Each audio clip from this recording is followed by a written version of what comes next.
That's right, live on Chicano Tube, live on Chicano Street. We're back live from Chicano headquarters. Do me the favor, though. Just do me the favor. This is all I ask you, cabrones, is just hit that like, hit that subscribe, and hit the bell. And when you hit the bell, you got to hit the all button. That way you're notified every single time that we go live. We have live in the studio.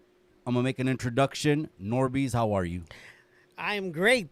Thank you, Maggie, for having me. It's great to be up here, man. It's an amazing feeling. This is my first time being up here. I don't know if I told you, but I usually don't leave Southern California. In this area? Yeah. From this area? Yeah, dude. Well, this area is rich, cabrón. All kinds of culture. Yeah. I told you on the way up here, there's so much land. Like, so much land, so many ranches. Just growing stuff everywhere. And just absolutely. Mountains and mountains. I was shocked how much land there was from between LA to all the way up here. So you sound like a country boy. I mean, I wouldn't mind, man. I wouldn't mind. I mean, it's you really do get tired of the city after a while. That whole city life, the what I like to call the rat race. Well, that's right, cabrón. Hey, gracias for coming to Chicano Street. Nah, Right now, I'm thank going to you. go ahead and Thank put you up the for chat. having me. This is going to be an epic stream. We're going to go ahead and put up the chat right now. Give me a second. yeah. Give me a second. But you know, we always got to go through the formalities. And then we're going to get into it because it was the viewers. It was them that were commenting the questions, that were asking the questions. Say, hey, ask them this, ask them that. Why are they always trying to put you in the hot seat? You know what?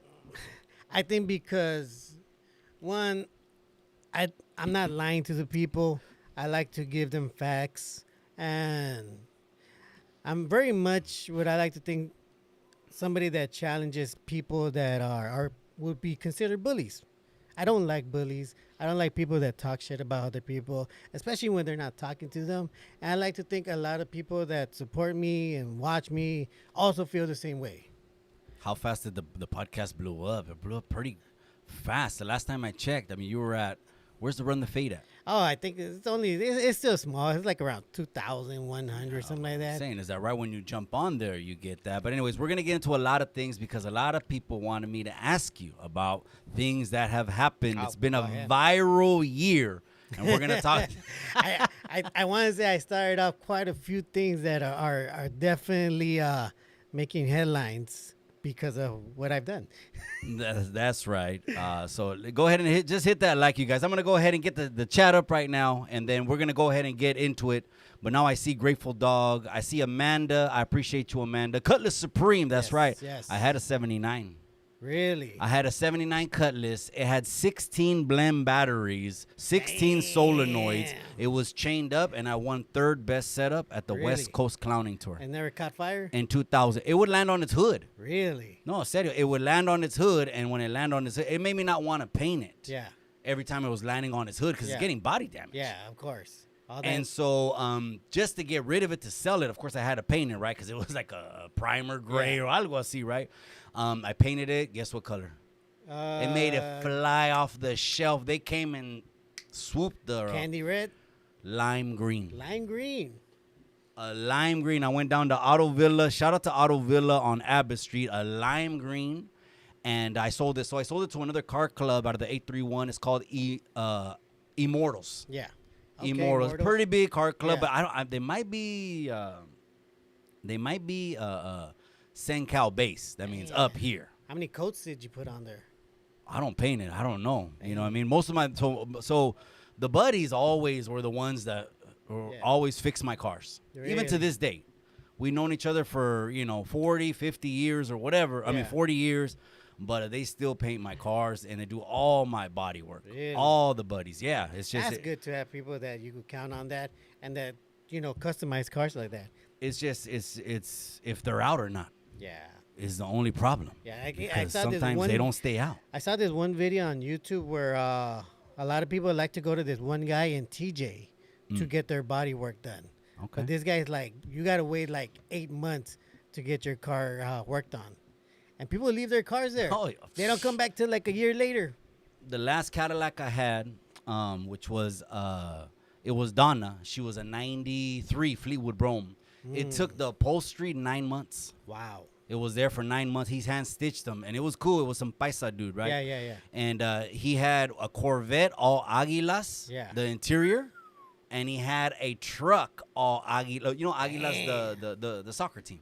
Oh, yeah. Aguilas. Yeah, they're all decked out. All done custom interior, and someone recommended them. I'm like, this dude gets down. But I did Donna an all cream, like a off-white. Oh, yeah, because she was white. I painted the fender wells. I put airbags in her, and I sold her for $12.5. Really? Yeah, they're investing in the real estate. But anyways, we're just getting in a good conversation right here. We got Norbeez in the house. Before we get to the questions, Mystic Mac, Firme Tube, Miss Chicano Tube is in the building. Norbeez, let's just go ahead and get into it. Yeah, well, before we start, shout out to the live chat. Like I always say, Mikey, the live chat always makes the podcast, especially when it comes to live streaming. You don't have a live chat that's, either roasting each other or just, having a conversation with each other. The whole point, I feel like with the live chat, it becomes a kickback.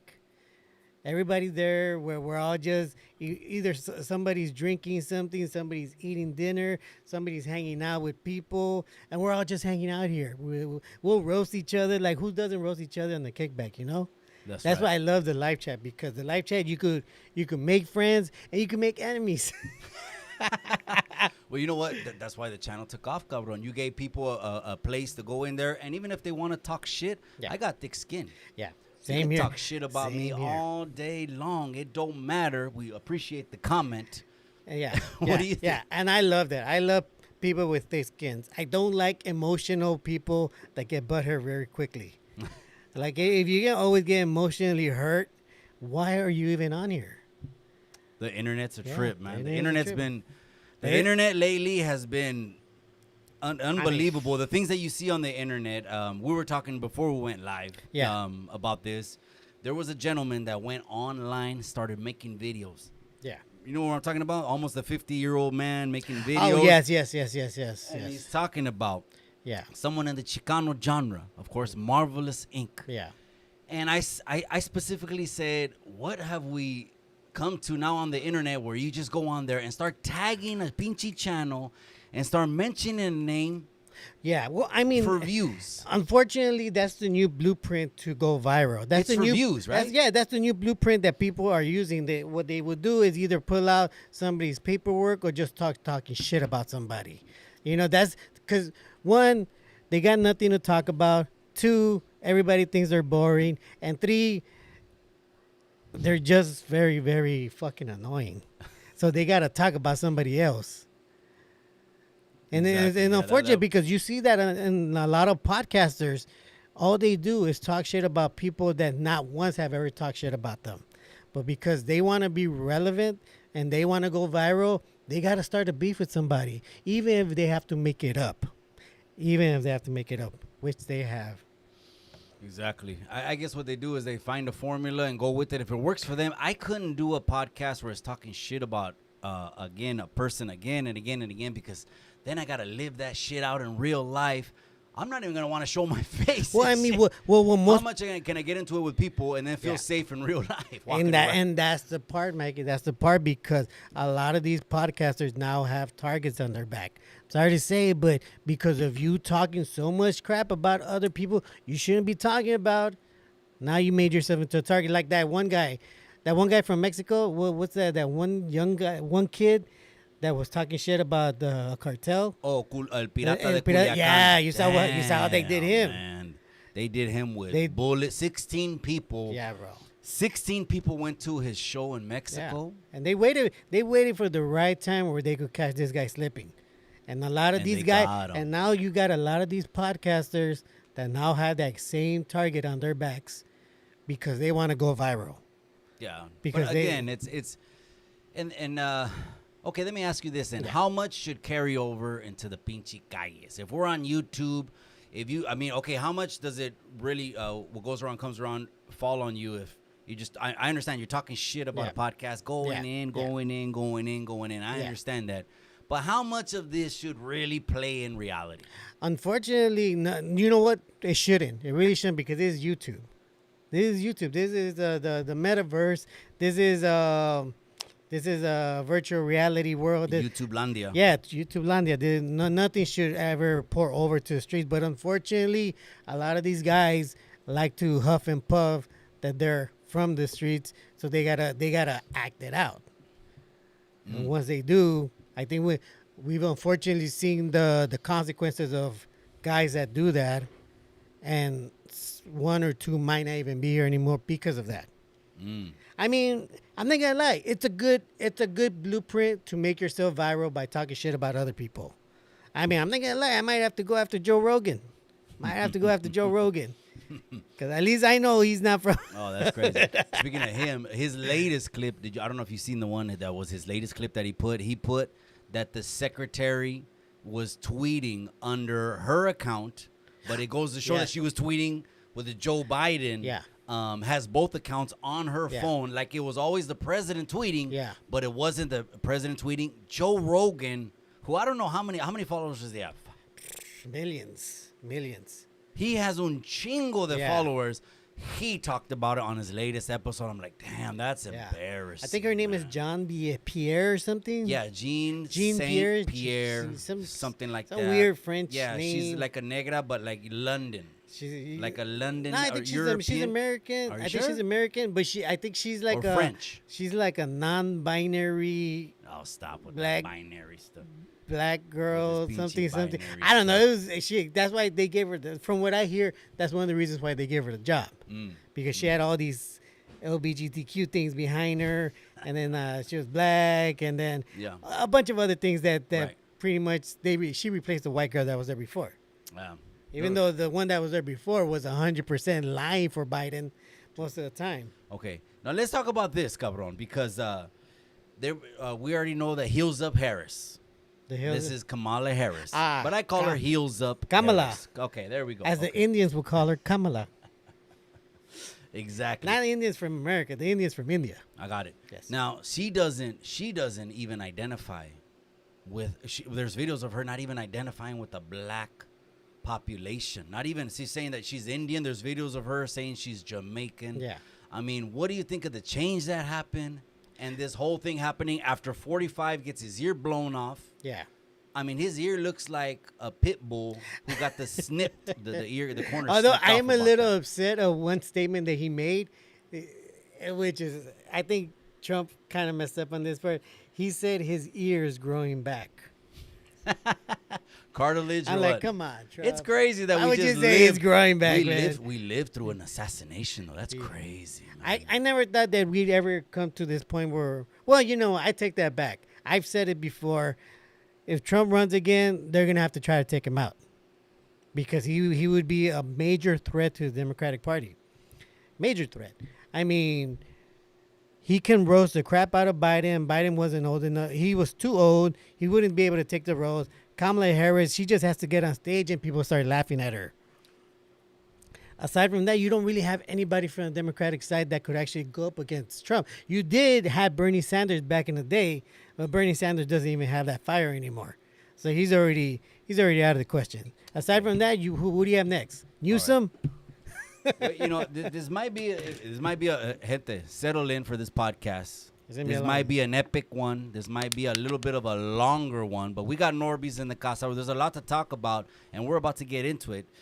You segued into it right now. You're talking about viral moments, things that are happening. Yes. Trump, the assassination. Yeah. Now, a viral moment happened to you. I don't Oh, even yeah. know. It was to you. Yeah. It happened this May. Like 2 months ago, right? Yeah, 2 months ago. 2 months ago, flew. Yeah, flew right. already. But Yeah. it was May. It just goes to show you. And, on the internet, on YouTube, there's short-term memory. There is. There really Motherfuckers is. don't even remember what happened last week on YouTube. Yeah. What happened 2 weeks ago because it's not reality. Yeah. You hit reality when you hit the X and you get back in there. Pretty much. I don't know if you were trying to go viral, but mission accomplished because you went viral, created a brand, blew the channel up. Yeah. Well, I got to give credit to a certain rat that, and I quote, I'm the one that edited the clip. I'm the one that chopped it up and sent it to all my black homies. I'm going to give credit to that guy because he's definitely the guy that pushed that viral moment. Aside from that, I don't think anybody would have actually took a second look. I know a lot of people that supported me were scared for me, and I understand that part because when I go back and look at it, I'm like, okay, things could have been worded differently, and it wouldn't have been a thing. But because this one individual decided to take it upon himself to edit my video, chop it up, And rat on himself. send it out, and be like, well, that's the funny And part. rat on himself. Because he only did that reason for another reason, Oh, which we'll get to. But I think we'll get to that part later. But yeah, it went viral, and everything that happened. I pretty much, there were regrets, and things happened the way things happened, and I like to think that it happened for a reason, because it started a conversation that needed to be had, and oddly enough, and mind you, that was never my intention to do something negatively like that. But I noticed that a lot of podcasters, I don't know, maybe for some reason they thought it was a smart idea to follow in my footsteps. But a lot of other podcasters got in trouble for doing the same thing, if not worse, than what I did. You had that whole Juneteenth debacle. You recall? Yes. You had a few other podcasters trying to take away Yep. trying to take away the culture that really does belong to the black community. And I don't know, it's because they thought, oh, if Norbeez went viral, why don't I give it a shot and see how far I can go? And in the last 2 months, quite a few podcasters either got fired or quit. That's been crazy. Let's talk about that a little bit because I believe with that individual that left a huge platform now, and that platform, Food Community, it's in limbo. They don't have a face, cabrón. I don't even know what's going to happen with the Food Community, but let's talk about that. At least he cleared up and said, okay, I spoke out of time. I didn't know what I was talking about. Yeah. I mean, but him trying to create a viral moment, again, viral moments is what pushes your stock up. Yeah. And then, you know what? That whole Juneteenth thing really hurt the Food Community. It really hurt them because of that face of the Food Community. It hurt. It hurt the brand. The Food Community brand is now tainted. Damn.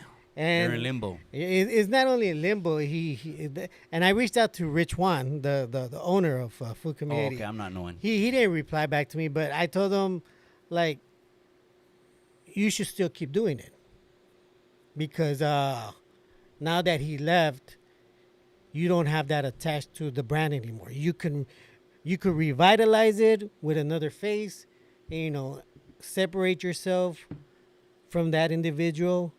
And let it be known that he doesn't represent the platform anymore. I told him that he didn't reply back, but because I do believe Rich Juan has good intention. I mean, he's probably one of the first Instagrammers to really put a lot of variety as far as what rappers from California he pushes. He would push a lot of Southern California rappers, Central California rappers, and Northern California rappers. I'm not even knowing who it is. You got to give me his IG. Rich Juan? I'll show it to you after. There? Okay. Well, I usually just go with the Food Community. He does have his own IG.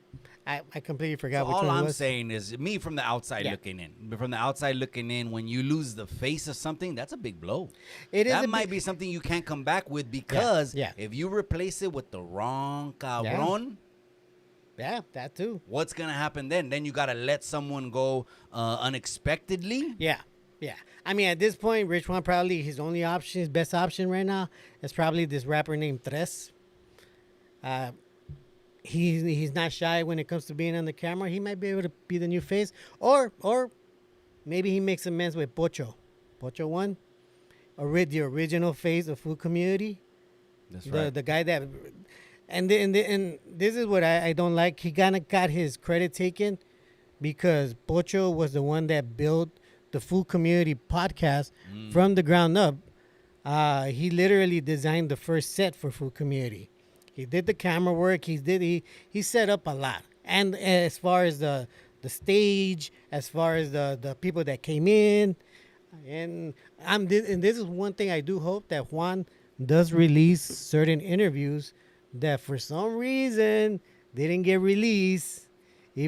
And I say that because it sucks when you invite somebody that took time out of their day to come and get interviewed and then you don't show it. Like, people have to work. And by Food Community not putting up those interviews just goes to show you, like, why would I go to your place knowing that there's a good chance you're not even going to show it? Damn. You're not paying me to go there. That's right, Ramiro Santibáñez. So hopefully he makes amends with those people that I think from what Pocho said, there's like 40 to 60 interviews that never got shown. Yeah, I don't know what's going to happen over there at the Food Community, but it's a good I don't even know if I'm going to keep following them or not. A lot of people had messaged me and say, what do you think of the whole food thing, like the food thing? Do I think that helps the culture? Yeah. Or do I think that hurts the culture? And me, I always speak straight from my pinche corazón, Ain't no one by me. Ain't no one ever going to tell me what to say. And when I thought about it, I said, well, the Food Community, I said, well, it's like taking that old 90s style. Yeah. Like Cholo style, bringing it back, repackaging it, putting a Jason mask with a little red nose on there. You're talking about Food's Gone Wild. Food's Gone Wild again. But the whole thing again, though, they rode off that wave. Isn't that what happened? Like, they rode off that wave. the high socks, which we all had. Well, Yeah. here in Salinas, we all had high socks. Yeah. So, and then bringing it back. So, does it help the culture or does it hurt the culture? I mean, it's not. I don't think it's gonna lead anyone to gangbang. No, Not to gangbang, because if you were gonna gangbang, you know, from here, at least in Salinas, there was a lot of us that were just in generations of it that were vacuumed in. Yeah. You know, to the culture, because just like we talked about Yeah. before we went on stage, Yeah. you're like, man, what a nice area. You're Yeah. like tripping on the field, Yeah. the field workers, just a bunch of raza everywhere, Yeah. just the lots and lands. And I was giving you some back history Yeah. on how a lot of the culture started here in Salinas. You did, yeah. So, and what do you think about that, cabrón? I mean, it's amazing because, you know, a lot of those stories don't get told and we don't hear about them. And these are the things that we do need to push. We need to push more history. We need to push more solutions, more Not answers. foodism. Not I'm food. just kidding. That's more of a like what do you Foodism. call that thing when you're thinking about things from back in the day? It's more nostalgia. It's more for nostalgia purposes. Hasta. Which eventually it's gonna get old. It's gonna outrun its phase because I feel you. not everyone stays in the '90s forever. I mean, we love the '90s, but we're not gonna stay there forever either. We'll just Oh, tap the into the music music. was off the hook, The man. music was off the The hook. music was off the hook. The 90s, it seemed like the garages were open. The house music, Well, that's when people did music. house music, Yeah. off the Oh my God, hook. the ditch parties, all those things, man. But you know what? That's when people actually did music for music. You know, Yeah. because a lot of people they want to do it because they want to be famous, they want to be known, and they don't even care if they suck. They just know if they have enough money, they could get on eventually. And it's sad because they're not really doing it because they love music. And that's the one thing that lacks from a lot of these rappers. They're not doing it and there are rappers out there that do it for the love of music. They don't get paid a lot. You don't hear their names out there, but they keep doing it because they love doing it. Well, cabron, let's go ahead and get into it because we kind of previously touched this, but the viral moment, you had the 2024 Jenny 6ix9ine moment of the year. We're not going to talk about, say, other details that we shouldn't divulge, but what's out on the internet. Yes. The people saw you. Yes. They saw you go live. Oh, we're talking about the second viral moment. No, we're talking about the first one. The first We one? haven't moved on from that one because that's the viral. Oh, yeah. That's the okay. viral. All right, got Okay. you. Is, without saying too much, Yeah. I mean, I just want to get your opinion on, and it's an opinion. Yeah. On what's already been seen on the internet. Yes. On what took place. Yes. Let me know. A lot took place. I mean, From what's been seen, because it's been reshared, it's been shown, it's been clipped, it's been already blasted all over the internet. Oh, yeah. It looks like, from just what the people saw on the video, Yeah. it looks like a sucker punch. Oh, yeah. A sucker punch is like me telling someone, hey, is that your wallet? Yeah. And you not seeing it coming, or me even telling you, Okay, oh, so we yeah, are talking about the second viral one because the first one was the one me in the car, and then came the second one. With The second me. one. The second one. The second okay, one. yeah. And then we'll talk about the first one. Okay. So Now. yeah. Okay. I'm sorry. What were you saying again? So again, that viral moment, Yes. it looks like there was a sucker punch. Oh yeah.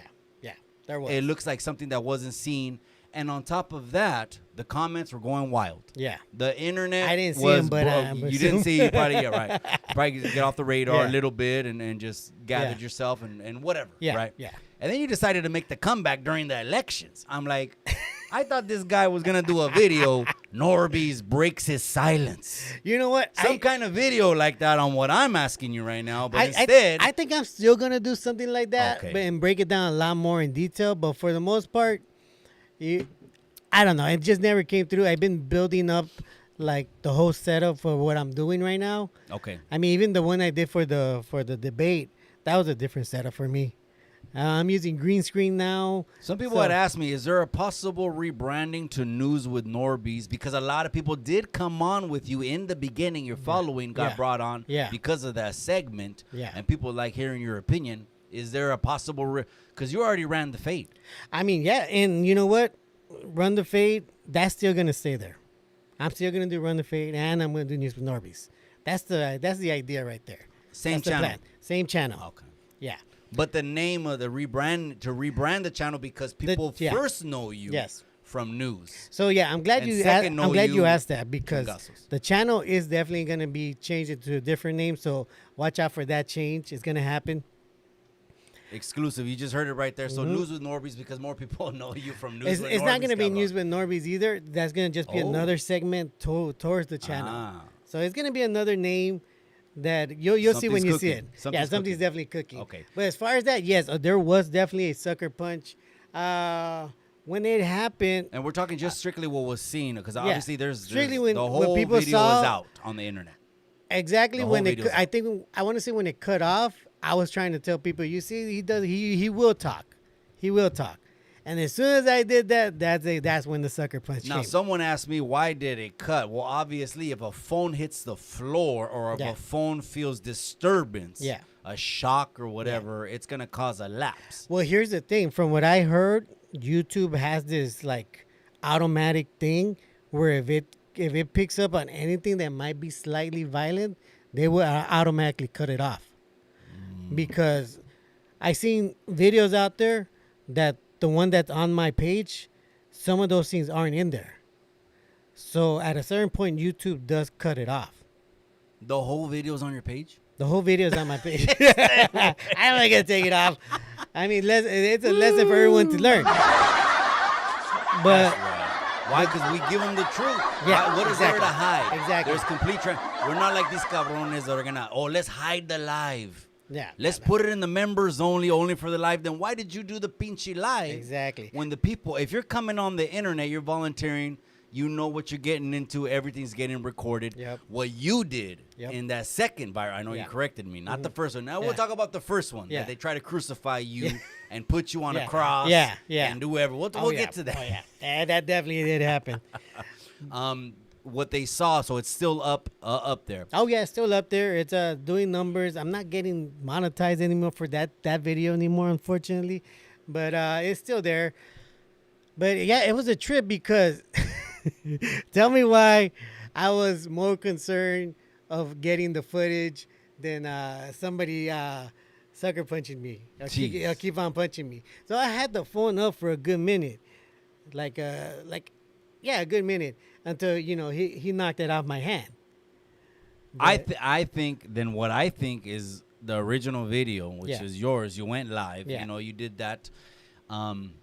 I don't know whether to ask you motive what was going through your head or not, but I don't know. Let's know leave what? that. Let's leave that alone for right now. But Yeah. what I want to say is, I think that maybe your video doesn't have a gap or a lapse, because everyone else's has a gap or a lapse. So I'm Yeah. gonna tell you, because Yeah. that was a viral moment. It was Yeah. it was like 45's assassination attempt. Okay, Yeah.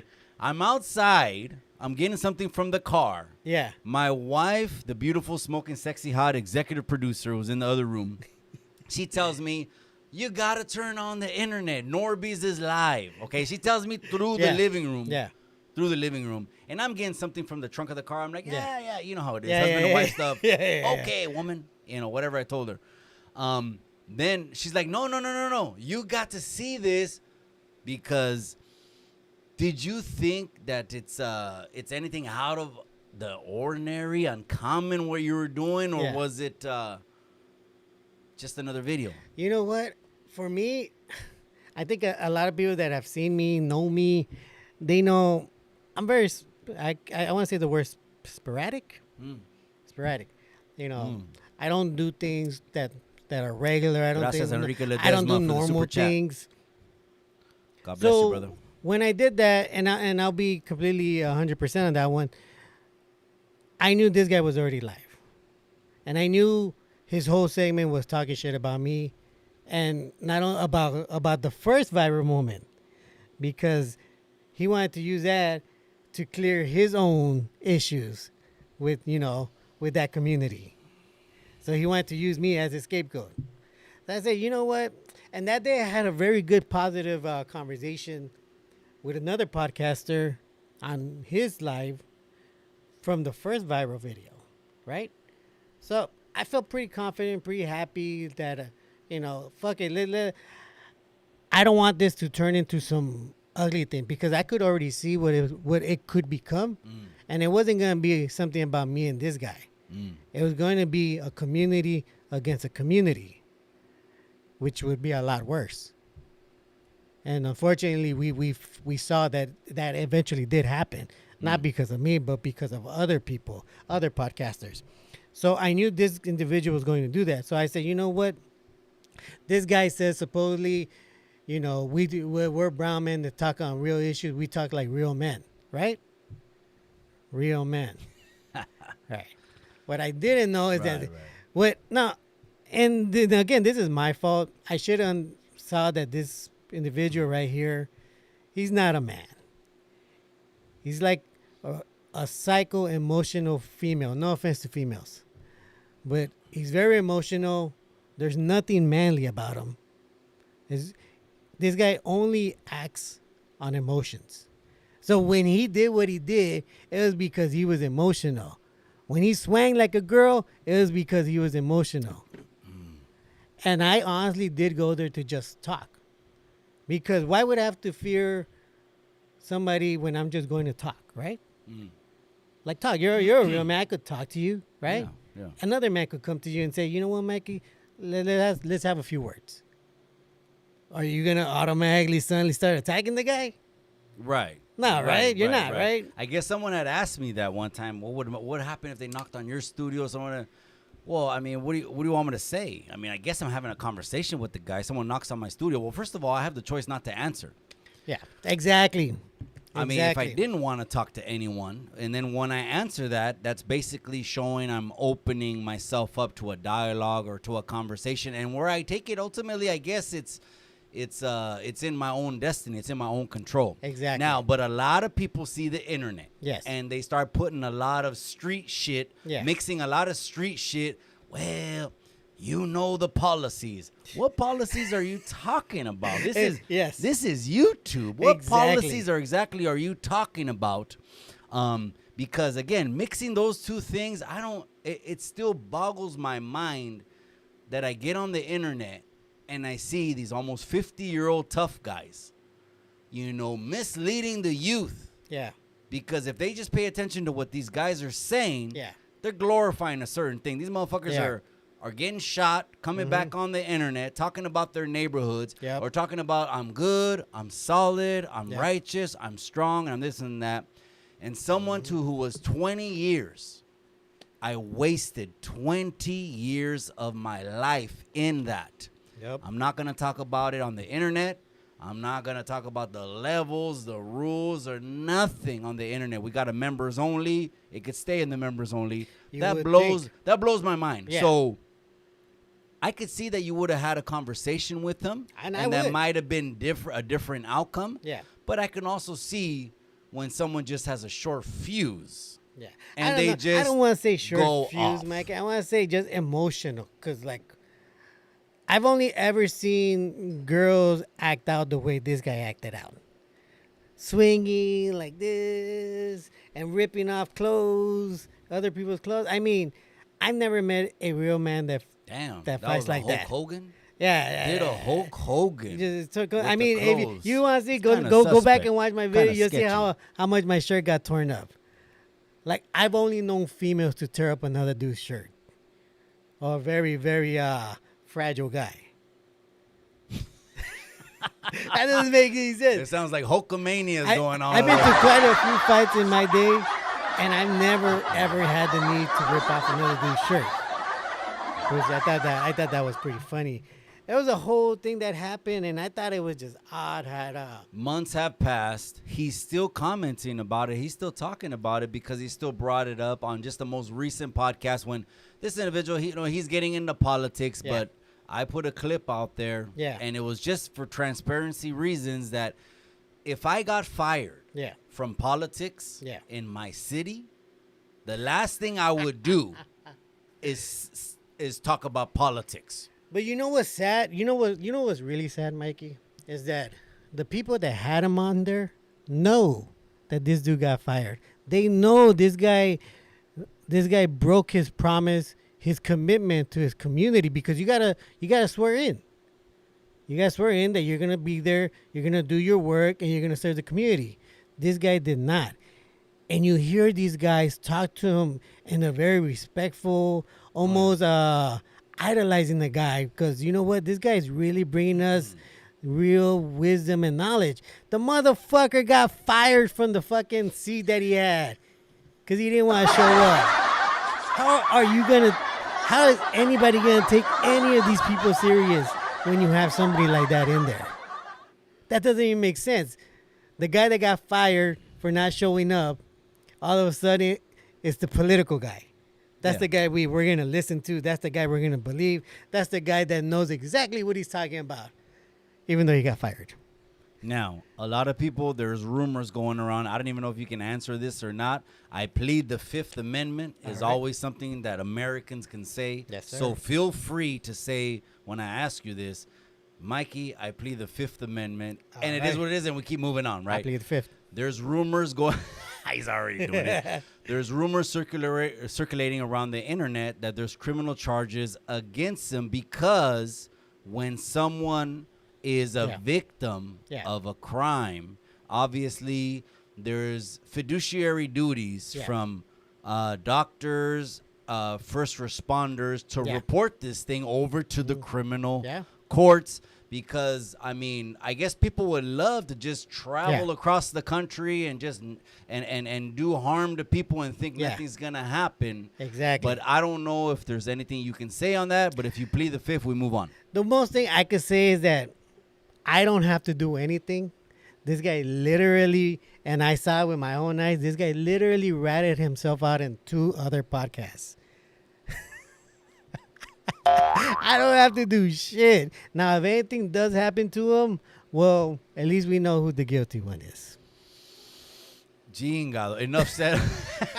Enough said on that. Let's keep it moving because I wanted to talk to you about, I guess I was getting my wires crossed. It's the first viral moment. Now, that turned into a saga way. Oh, yeah, bro. That turned into Kung Fu. The saga continues, okay? Yeah, that was a whole with David, thing. What's his name? With Kwai Jane Kane. Wait, okay, that turned into something with Kwai Jane Kane. I'm sorry, I had to overhear. Yeah. Okay, so this is what happened. Yeah. You end up going on, was it a Cinco de Mayo live on Rodium Radio? Yes, it was on Tony Vision. It was a Cinco de Mayo live? Yes, okay. It was. Okay, you need more water? I'm going to get you another water, right? I got this guy. Okay, no worries. But yeah, it was me, Marvelous, and Tony. And we were having a great time talking a lot about, Mexican culture, Cinco de Mayo, what was it about? We were having a good time. Controversial things. Yeah, controversial like, what if you're this and born here and Mexican this, which we might get into tonight. Yeah. And I think it was after we finished, somebody sent me a clip of this one black producer talking shit about the guy we were just talking about from the second viral moment. And I was laughing because everything that this guy said about this guy was 100% correct. Everything. And I felt inspired. I felt like, I really need to talk about this guy. And mind you, the guy I was giving respects and giving them their flowers was a black dude. And then it just made me think like, man, people are really getting exploited on that show. People are really getting used. Probably not even getting paid. Making targets on themselves just to make one widow rich. Just to make one widow rich. And that bothered me. Like that made me want to go on a rant. Like, how could these guys not see that they're getting used? And I'm talking about all of them. Raza, black, they're all getting used. And because they are our raza and their raza also, like, it affects us because this is what the world eventually sees us. All of us acting out just to make this one widow rich and popular. Because at the end of the day, this guy just wants to be popular and rich. And he throws everybody crumbs. Here you go. Mind you, he recently did an interview with Cholo Juan. Shout out to Cholo Juan. Shout out to Cholo Juan. And he brought me up again. He brought me up to Cholo Juan just to get his opinion on me. And I thought that's funny. It's been about more than 2 months. And this guy is still upset about me. Upset, or it's No, he was just looking for talking points. Way it's already again. YouTube has short-term memory lapse. Yeah, I want to say that, but it's it was gone in 1 month if for you sure. if you hear the way he needed talks, shit to talk about with if you hear the way he talks, he sounded like he was upset. Like I really got under his skin. And mind you, a few days after that had happened, he had one of his segments talk shit about me. Like what was it? Like a day or two after, everybody got fired. They talked about at that moment. Got talked about at least a week. You know, viral moments on the internet go for at least a week. Yeah, Way. and I could say it was no jumper. It was no jumper. Yeah, of course. And that I thought that was crazy. I thought, man, did I do something to get all these people fired? Because I don't know if you recall, he fired a bunch of hosts from his platform. Like literally, I don't know, a day or two after they were talking shit about me, everybody got fired. That went viral. That pretty much took away from whatever I did. Right, because he was downsizing the show. Yeah, he was downsizing. He was getting rid of people, and ultimately the reason he was doing that was just because he was looking at the numbers. But again, everyone talked about it for like 2 weeks. Brick Baby. Did you see the Mexican? Did you see the Mexican? Oh yeah, that's what they were saying. Did you see the Mexican? Did you see it? I mean, I'm talking about Brick Baby and all of them. Yeah, that's what they were saying. They all saw it, and you know what? The good thing about those guys is that not good, but the one thing about those guys is the ones that are from the streets. They already know if they're living in Southern California.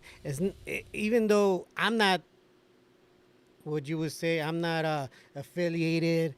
I'm not part of any other the streets, but they are, and they know that if they talk about another race, they'll get in trouble because they are in that same city with them. So I realized that those guys couldn't talk. It was only the guys that weren't affiliated, that aren't affiliated, or that might pretend to be affiliated, who had actually talked about me. And I thought that was interesting because there was something that I saw that they knew they shouldn't make this worse. Like the real ones, they knew I'm not going to comment on it. I'm not going to make it worse. Because the last thing we need is for us to be fighting amongst each other. That's the last thing we need. Even though that was the purpose of these other guys. Yeah. To create this problem between us and them. But again, how serious, and I'm going to read 805 Plumbing. That's right, my boy. 805 Plumbing in Drain, San Diego. I appreciate you. Gracias for the super chat. I'll read that comment right now. But how serious is it, way, when it's the internet? Yeah. It is the internet. I know the platform you're talking about is the biggest platform in California. And let's keep this a buck. Yeah. Okay, the whole 50 states, they look at CaliTube. Yeah.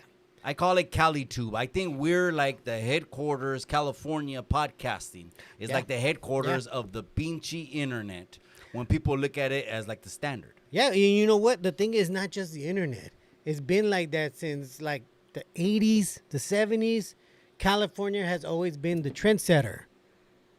I don't care. I don't care what state you're from. You got your all your trends from California.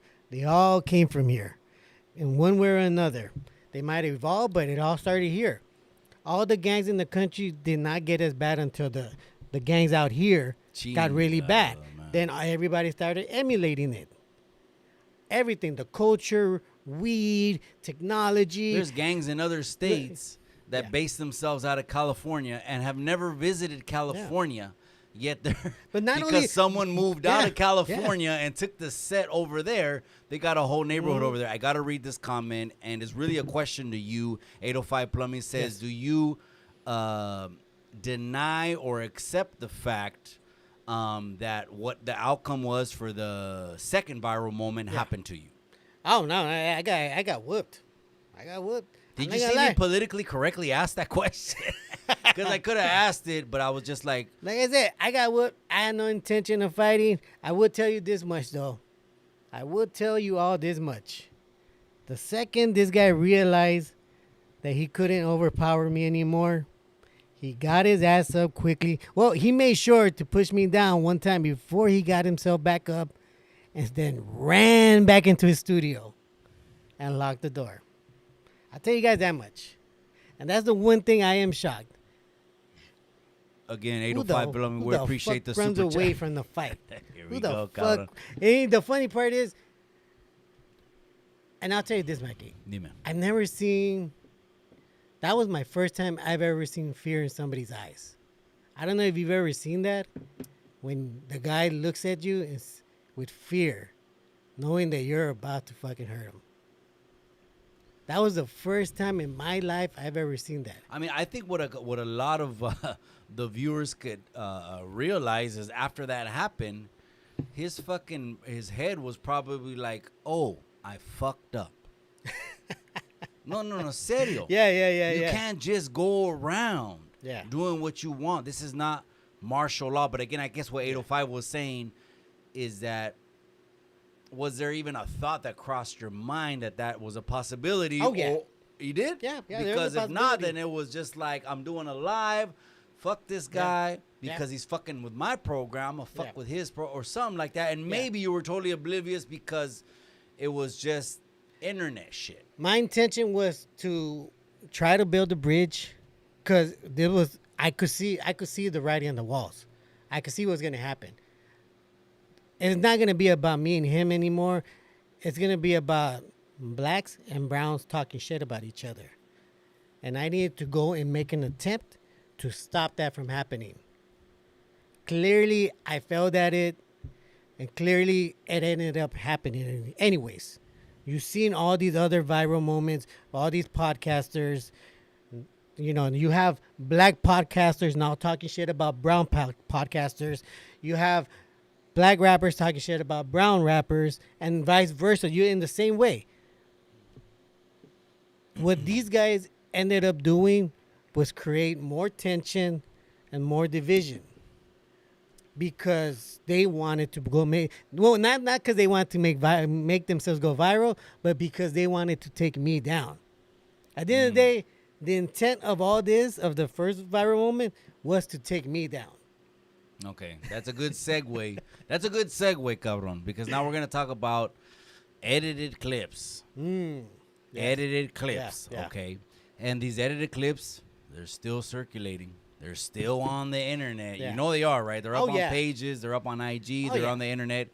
It's the internet, right? Once you want to welcome the internet into your world, it's going to stay on the internet forever. Yeah. So there was an edited clip, that one, the first viral moment Yes. you're talking about. The same podcaster, and we're talking about the hater Yeah. world. We're talking about him. Yeah. The same podcaster later on, for I don't know what, I never seen this happening, but but for some reason, he did a short that is gonna go viral. He knows. Yeah. And I think it was just to ride the viral wave and get more views. Yeah. I think it was likes and views. Why he said, I got a different theory on that one. oh, you okay, well, let me know right now. Yeah, go. He said, I did it. I was the author of it. I called everyone up. I wanted everyone to blast it because I wanted this dude canceled. And I couldn't believe it. So to me, this is just me. Yeah.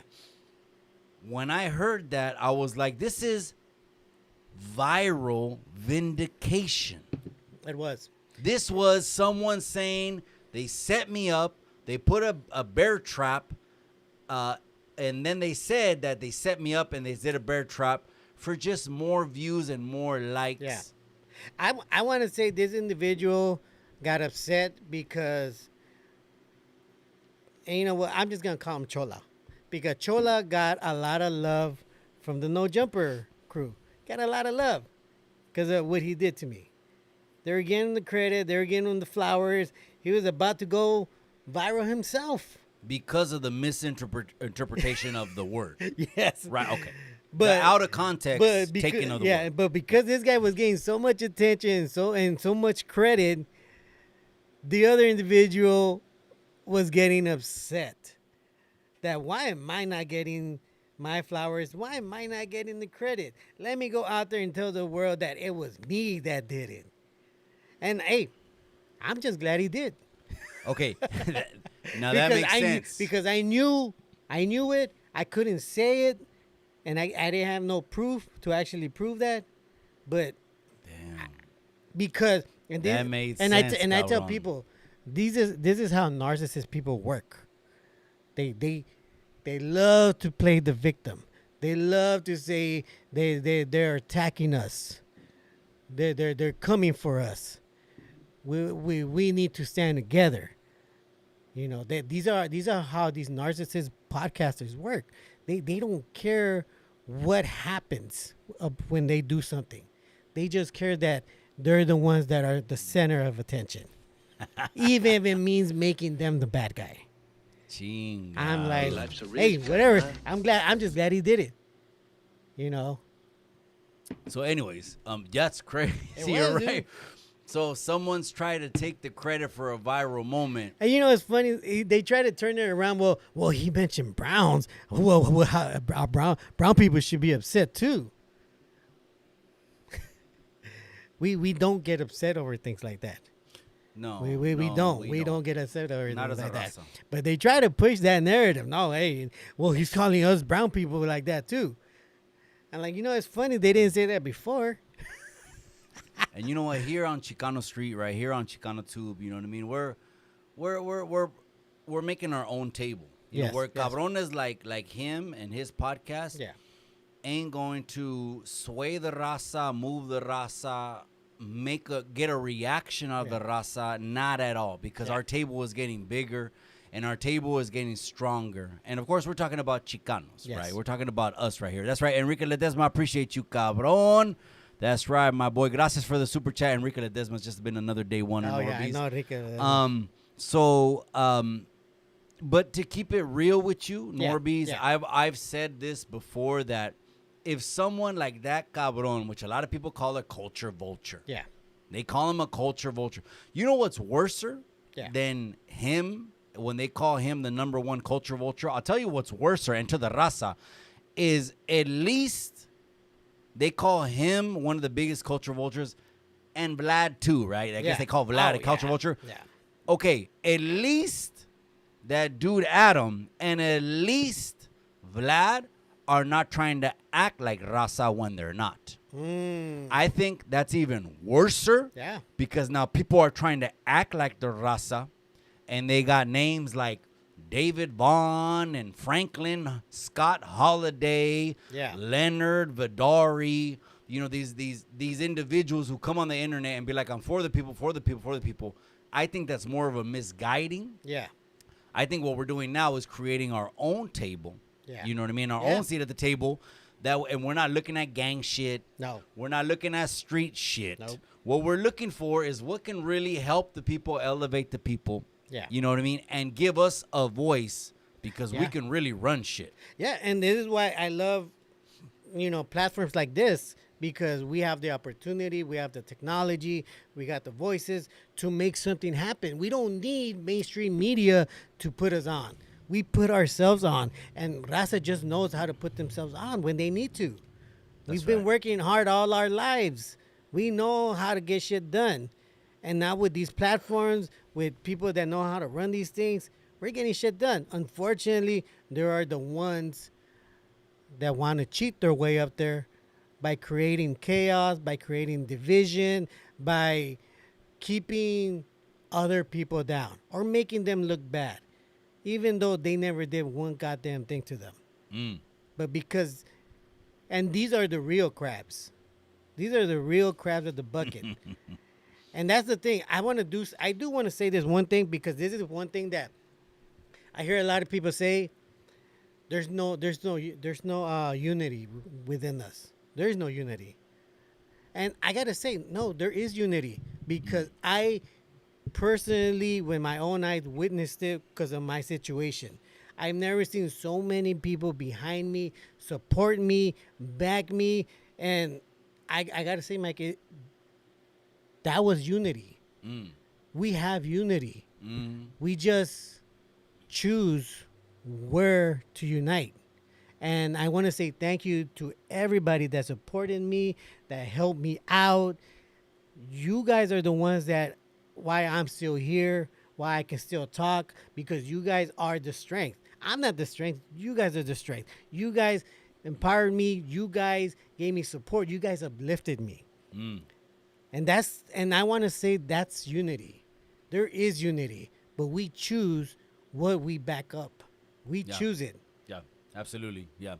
There's something else that's been going in the comments right now. I appreciate you guys. Hey, drop a comment right there if you want me to ask them anything. If not, I already know the majority of what they want me to ask you. There's another question they want me to ask. Oh, yeah. Yeah, let's go for it. Let's go for it, because the last 2 months, you went viral a few times, cabron. Now, they want me to ask you this. Now, you were a co-host on Rodium Radio. Yes, I was. You were a co-host on Rodium Radio, right? You were there for a year or two?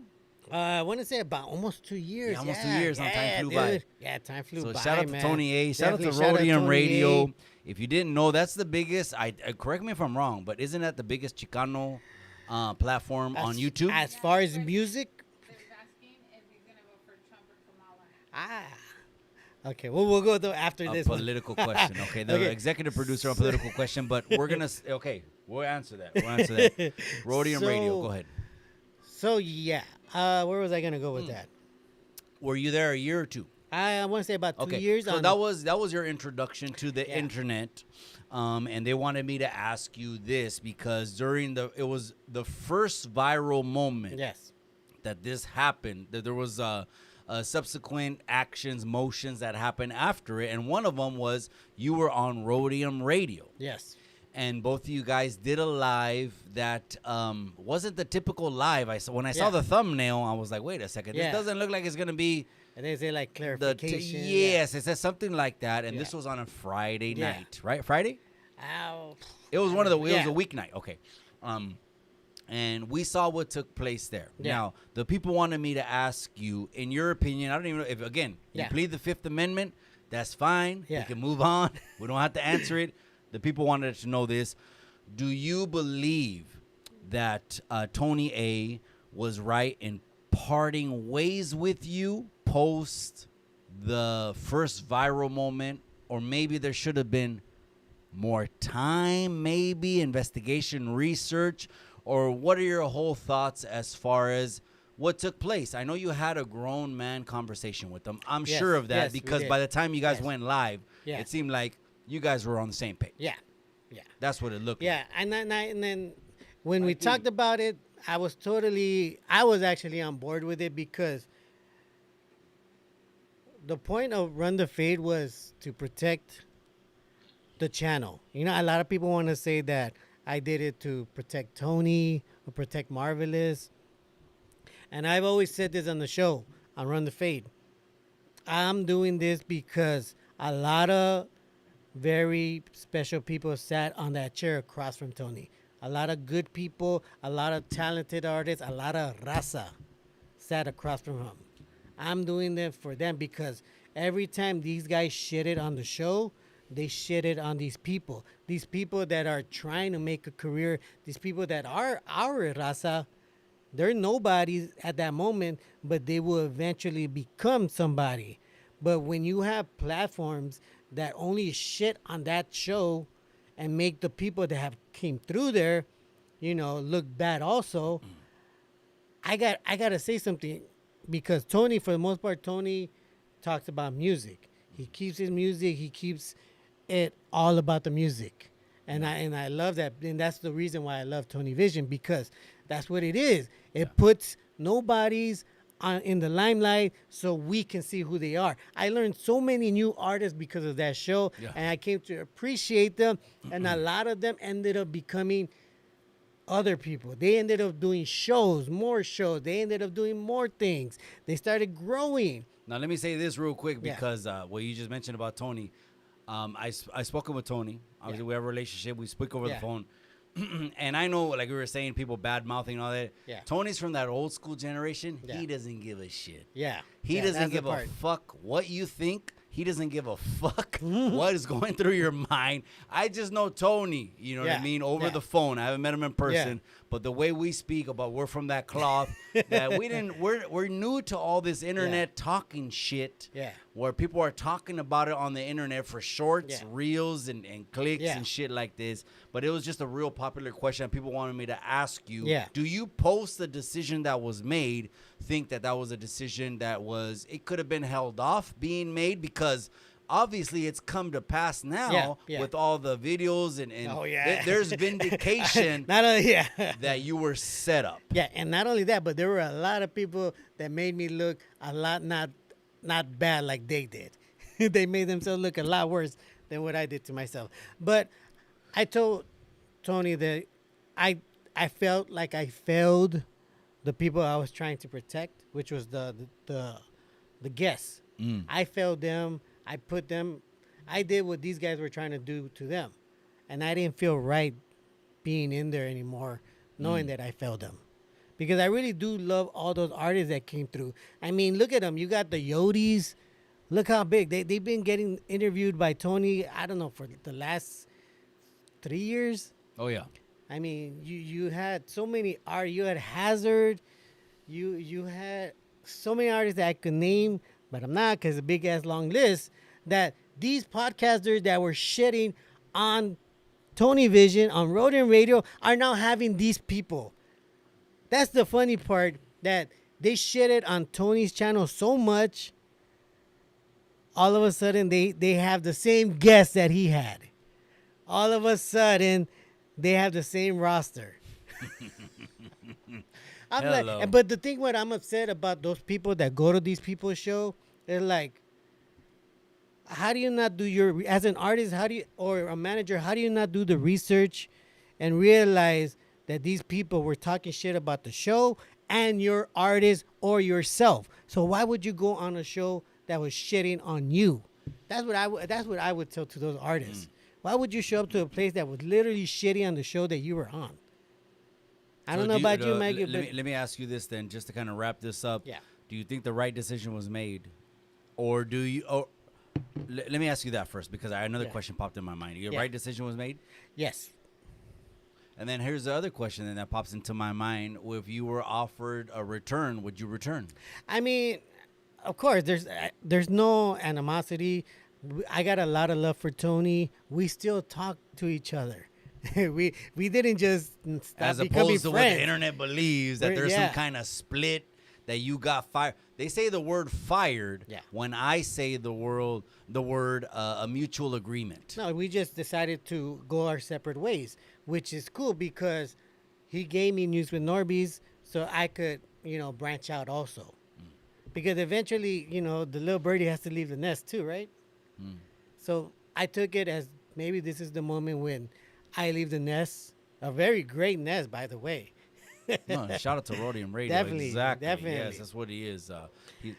And, make something happen with News with Norbeez, bring back Run the Fade, but bring it back in the way. And people that have watched Run the Fade, they know I have mentioned quite a few times that I don't want to talk about these cocksuckers.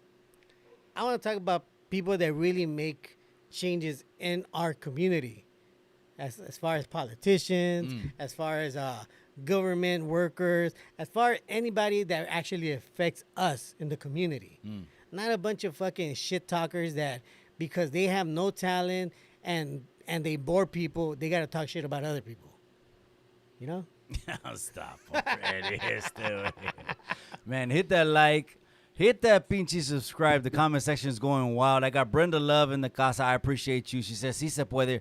Risky business. He's talking about a fade. I don't know what he's talking about. That's right. Pocho Life Podcast is in the casa. He says, yup, News with Norbeez. That's right. News with Norbeez is in the casa, man. Yeah, and as far as people wondering, because I get a lot of, I guess he didn't run the fade. Like, bro, I showed up. How much more you want? I mean, yeah, exactly. No matter what the result was I showed up. But again, a lot of people were thinking, you know what? It's Norbeez. Okay, you're just, again, not affiliated with the streets. Nope. Not under any kind of umbrella, not anyone's puppet to do anything like a lot of these other podcasters are. Because these podcasters want to say, I'm under this umbrella, I'm under that umbrella, is exactly what I tell the pinchy youngsters. You don't want to do that because these guys will come pulling on your strings. And at the end of the day, you'll be living for them and not for your family. So you're not under any of that. So that's why I want to ask your perspective. I'm glad you asked that because a lot of these podcasters wanted to push that narrative. oh, well, he knew what's up in the streets. Oh, he knew what the program is. Oh, you know, like, bro, I'm a regular guy. I'm a regular man. Your news with Norbeez. I'm used with Norbeez. I am not a threat to anybody. Let's give a little bit of background, Cabron. Did you ever, because it sounds like you studied. It sounds like you know some topics. A lot of the podcasts that you run on your own show have to do with raza, cultura, tribes, etc. You've gone into some of those things. Did you ever go to college, study that? No, I didn't. All I could do is just either read some books or learn it from other different research. You know, there's a lot of research out there that's being done about this side of the world that most people don't pay attention. You know, there's things about like, how is it that in this two continents, North and South America, has the biggest population of people with O blood? Type O, which is well known as the universal blood. Why is it that these two continents have the most, if not all, of O type blood? And most people don't know that's a very valuable type of blood because it can fight off a lot of infections, a lot of sickness, a lot of viruses. It's a very old blood. One might even say an original blood. And these are just the things that I get into. And other things that I've seen you get into. And, you know, here, we're on Chicano Street, cabrón. So we're on Chicano Tube. We're on Chicano Street here. We push a lot of cultura. We push a lot of raza. Coming from a first-generation Mexican-American point of view. Now, there's been some things that I've heard you say, and I really wanted to pick your brain, and I was just waiting for you to come to Chicano Street so we could ask these questions. Wow, how risky business is looking. Maybe he is, maybe he isn't. But let me ask you this. When it comes to this flag right here, we got two different nationalities, right? This one, Mexicano, this one, Americano. Now, what do you, Norbeez, how do you, what I guess the term is, identify? If someone were to ask you to put the label on the can, what are you saying that you are? Okay, I guess legally it would be the American flag because I was born here, legally. You know, personally, my thoughts, neither flag. And I know Risky Business said on one of your calls that I said F that flag. I never said F that flag, and he still hasn't brought out the video of where supposedly I said that. So I'm still waiting on that video. But you know what? And I say this because I've taken time to like really think about flags and what they mean. And like, let's say with the Mexican flag, you know, it's a beautiful flag. It's a beautiful flag, but what does it really represent? I mean, you got an eagle there. Mexico does have eagles. The Romans have eagles. Stop already. They have eagles. But when you really look at that flag and you really look what it symbolizes, for me, being indigenous, being native, what it kind of more represents to me is more like, hey, we took over your land, we took over your resources, and this is our flag to tell you that we took over. So the Mexican flag brings that to your okay. Yes. So that's what you see when you see the Mexican flag. You see a government structural kind of hierarchy established. Government religious. When it was before government religious. The people that were on the land's property. And I say that because, you know, they say the story that the Mexica were told to look for the eagle with a snake in his mouth, right? Eating a snake, right? On top of a cactus, right? But when you look at the old symbols, the actual symbols, there was never a snake in the eagle's mouth. I don't know if you ever seen that image. The serpent. It wasn't a serpent. It was actually, it has the craziest name. I couldn't be able to tell it to you, but it has something else. It's not a snake. But the eagle, it was definitely there on top of a cactus. The true representation for the Mexicas to find their promised land, right?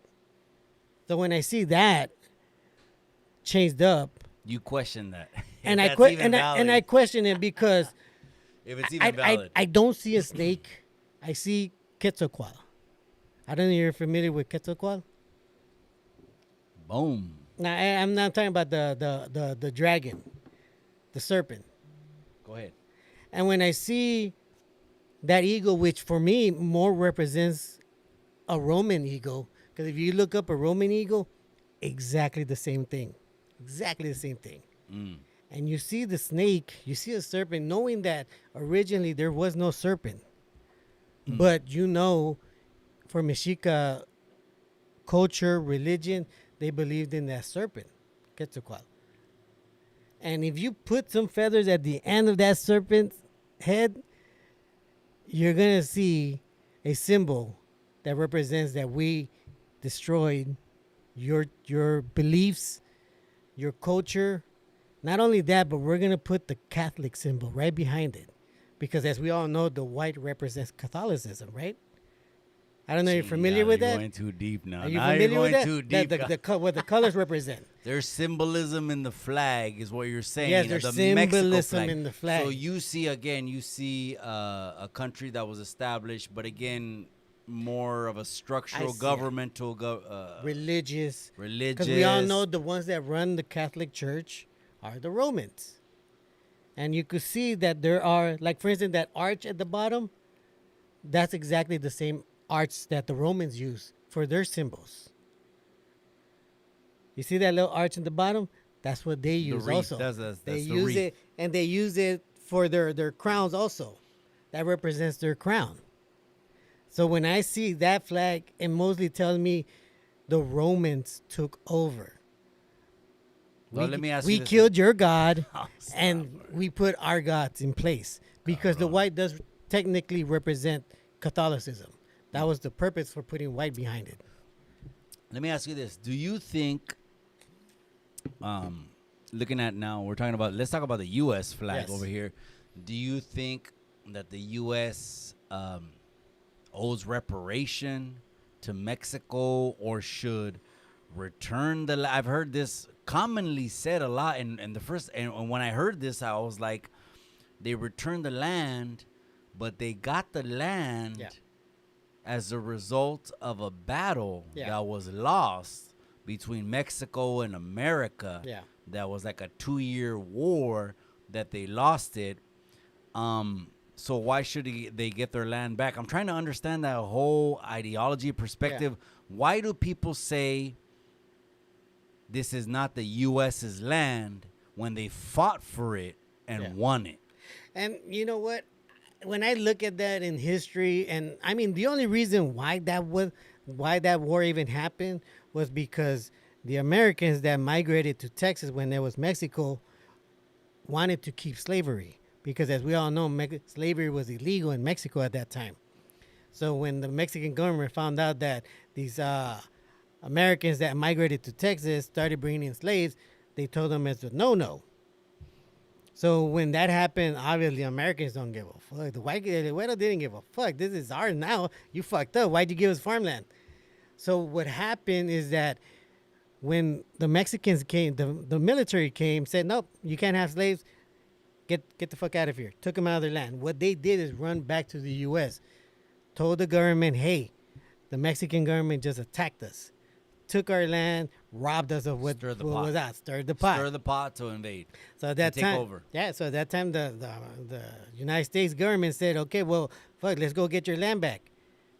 Everything in the history, what's that phrase? I'm just trying to understand what the whole argument is. It's not the United States land, yet there was a war. If there was a pinchy war fought over it, and you lost 30% of your land. But that's the thing. There was a war then fought we over. went head up, and it's mine. But it wasn't for land. It was for slavery. It was never for land. Land was just a bonus. Land was just like when they realized, wait a minute, we could take all this fucking land. Why don't we take it also? So they made a deal. Nothing was won. But something was purchased. The U.S. bought and paid for all that land. I think it was some guy named Santa Anna. He agreed to the sale. Nothing was won. It was purchased.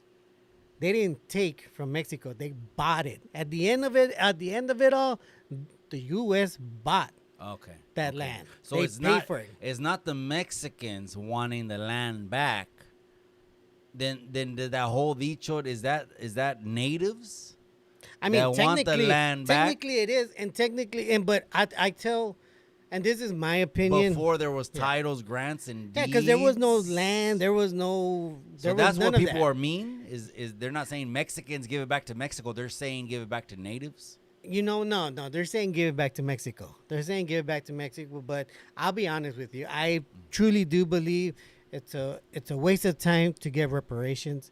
That's a waste of time because you're gonna go through legal matters. It's gonna cost you hundreds of millions of dollars to try to get all that. And you're really just gonna waste your time. There's a system now that's different from, I don't know, I want to say 100 years ago. There is a new system now. We have technology on our side. We have the ability to reach out more people. We don't need to take reparations. We need to take over the system because now we have the tools. There's a reason why the government is trying to put restriction on all this internet because they can see that they're losing control of the people because they have access now. They have ability. They have capability. They're losing control, not with land, but with the people. Once you lose the people, you're eventually going to lose the land. We don't need to fight for reparations. We need to fight to make our voices heard and take control and be a bigger part. I mean, the census has always lied about our population. We've always been the majority in California. Yeah. But they used the census and twisted it, made everybody that was indigenous, native, and brown to claim white. Let me ask you this. There's been another controversial question Yeah. that they wanted me to ask you. Would we, which is, I don't know if the world in general or the North American continent, what people meant when they asked this, be better off if there wasn't a Mexico as a country established and there was no colonization? Wait, say that again? Would we be better off if there was no colonization and had Europeans coming over? And that would mean there would be no country of Mexico formed. Would we be better off if that wouldn't have happened because we already would have advanced as a civilization? Yes. We didn't need anyone else to teach us anything. Yes. Would we be better off without being colonized? Yes. The world would be better off. The world would be better. Yeah, I swear, the world would be better off. But then there would be no Mexico.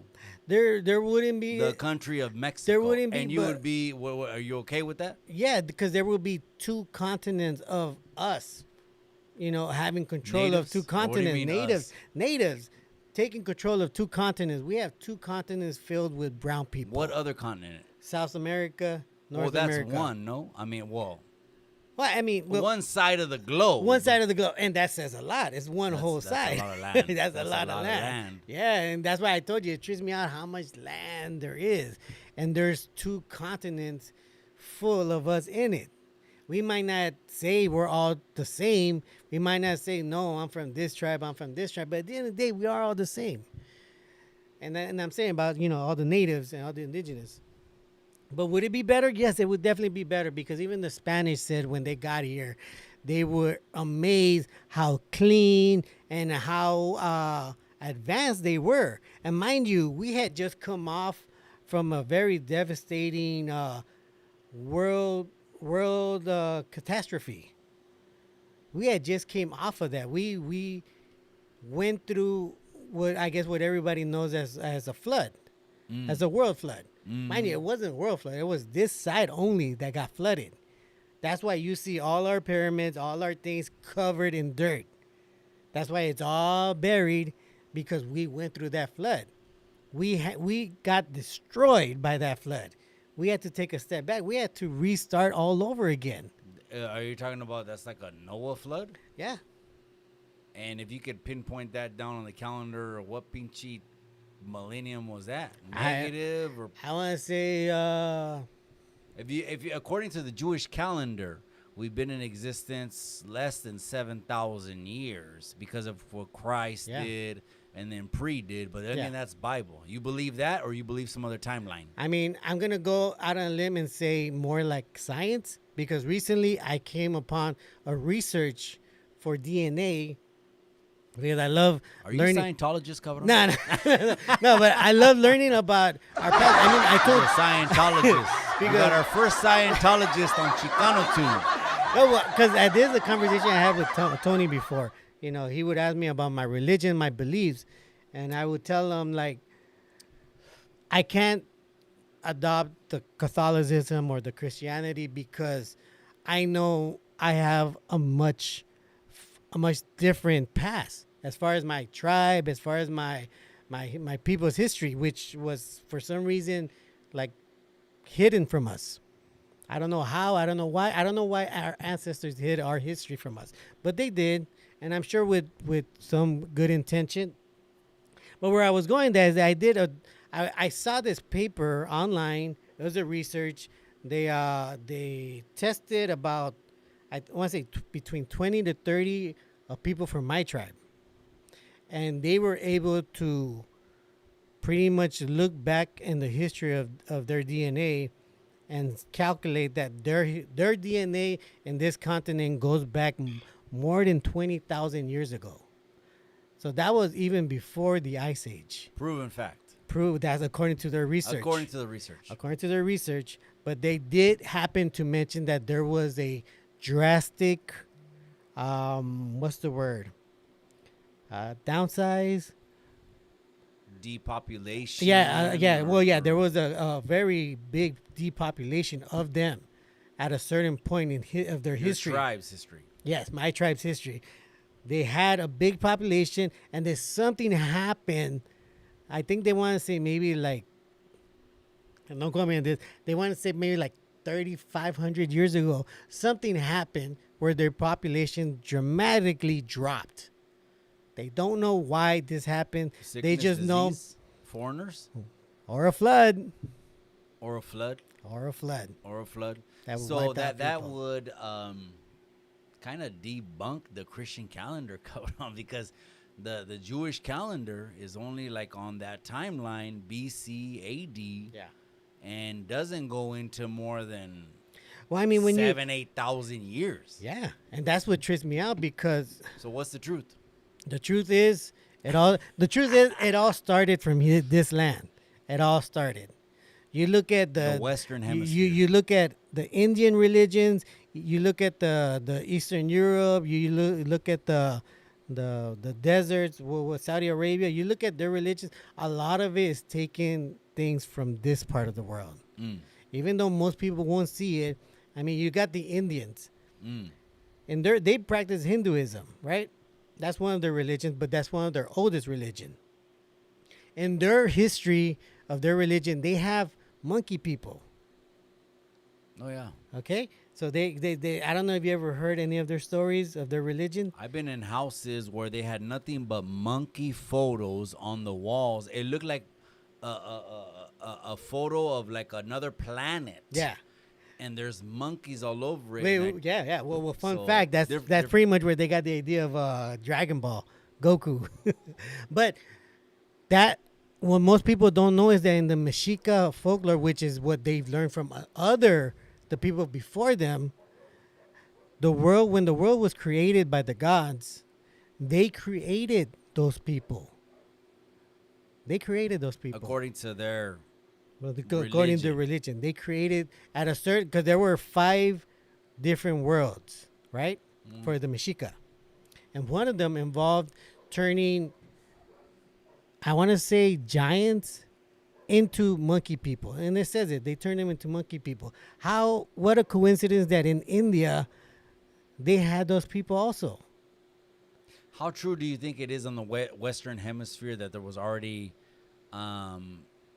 African colored natives, black natives here on the Western Hemisphere and on this continent? Yeah. Because what I've believed is that there's just been natives. That means they didn't come to this continent. They were already here. I know a lot of videos on YouTube talk about this migration, come across the land bridge. Yeah. Our people weren't here already, and I beg to differ. And I'm like, but wait a second. I actually think that our people were here already, or you don't think that, or Yeah. tell me. Well, that DNA research already pretty much proved that we were here before the Ice Age. But what about the color of skin tones on As far people? as that, and I this, don't is, know this if that's is even and matters this is or an not. interesting thing that I always tell people things started from here. You look at all the Egyptian gods; none of those animals, or maybe one or two of those animals that they represent, are in that area. But the majority of the animals of the Egyptian gods reside here in this part of the world. But this is not. They wanna this say is not an Egyptian continent. And exactly, but we did have the capability to move to different parts of the world. And I tell you this because it's already been proven that in Samoa, in the Polynesian islands, they have Peruvian blood, Incan blood. Now I don't know if you know how far that is, the Polynesian islands, but they're Absolutely like not. right next to Australia. Oh, you're talking about Hawaii. Samoa. Oh, Samoa, Polynesia, they have actual indigenous blood from this side of the world. They grow crops that only grow in this side of the world. So that is enough proof to say that we definitely were capable of leaving this place. But that was a long time ago. That was before the flood. That was when there were probably giants on this world. Shit. And it's interesting because I say that because recently Mexico is about, I think they already opened it or are going to open a massive museum full of woolly mammoth bones. Ah, damn. They found a man. burial site with 50,000 bones. But according to them, they were woolly mammoth. Crazy. But if you look at Mexica history, they describe giants with big tusks. Now, you turn over a woolly mammoth over, Yeah. it kind of looks like a person. It might kind of even look like a giant. Don't quote me on that, but I always tell people, a lot of people don't believe dinosaurs are real, and I definitely agree with that. Dinosaurs aren't real. But you know what was real? What people did see? Dragons. People did see dragons back then. It's Hello. even in the Bible. Angels Hello. killed a bunch of dragons back in the days. That's right. Who saw dragons as celestial beings? We did. Right. Exactly.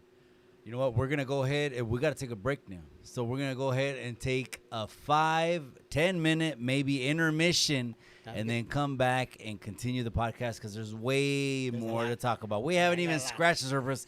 Live on Chicano Tube, Oh, live yeah, on they're Chicano liking it. Street. We got Norbeez live in the studio. I appreciate you guys. Go ahead and hit that like. We're going to go ahead and get to the questions soon. We'll go over there and see what they're asking about right now. But let's go ahead and take a 10-minute intermission. You're good? Sounds good, yeah. Let's Sounds go. good.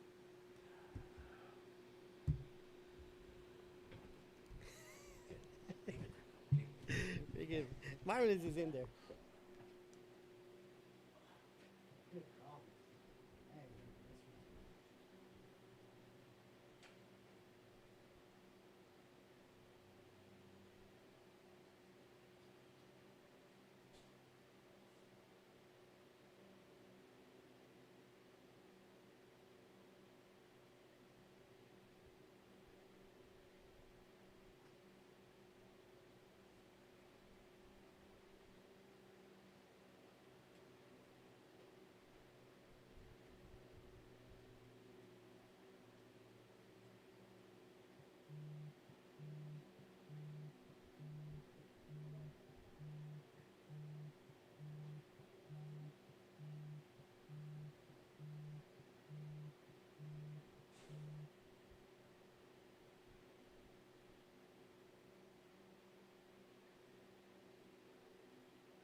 You got comfortable, huh?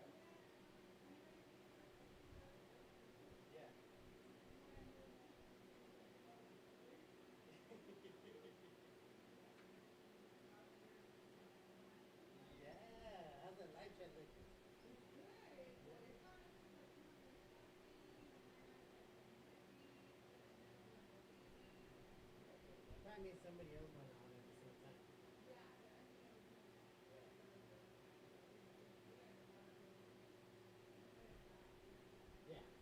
that's what to be expected.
Yeah, por favor. Okay, you want to go ahead and change it on one?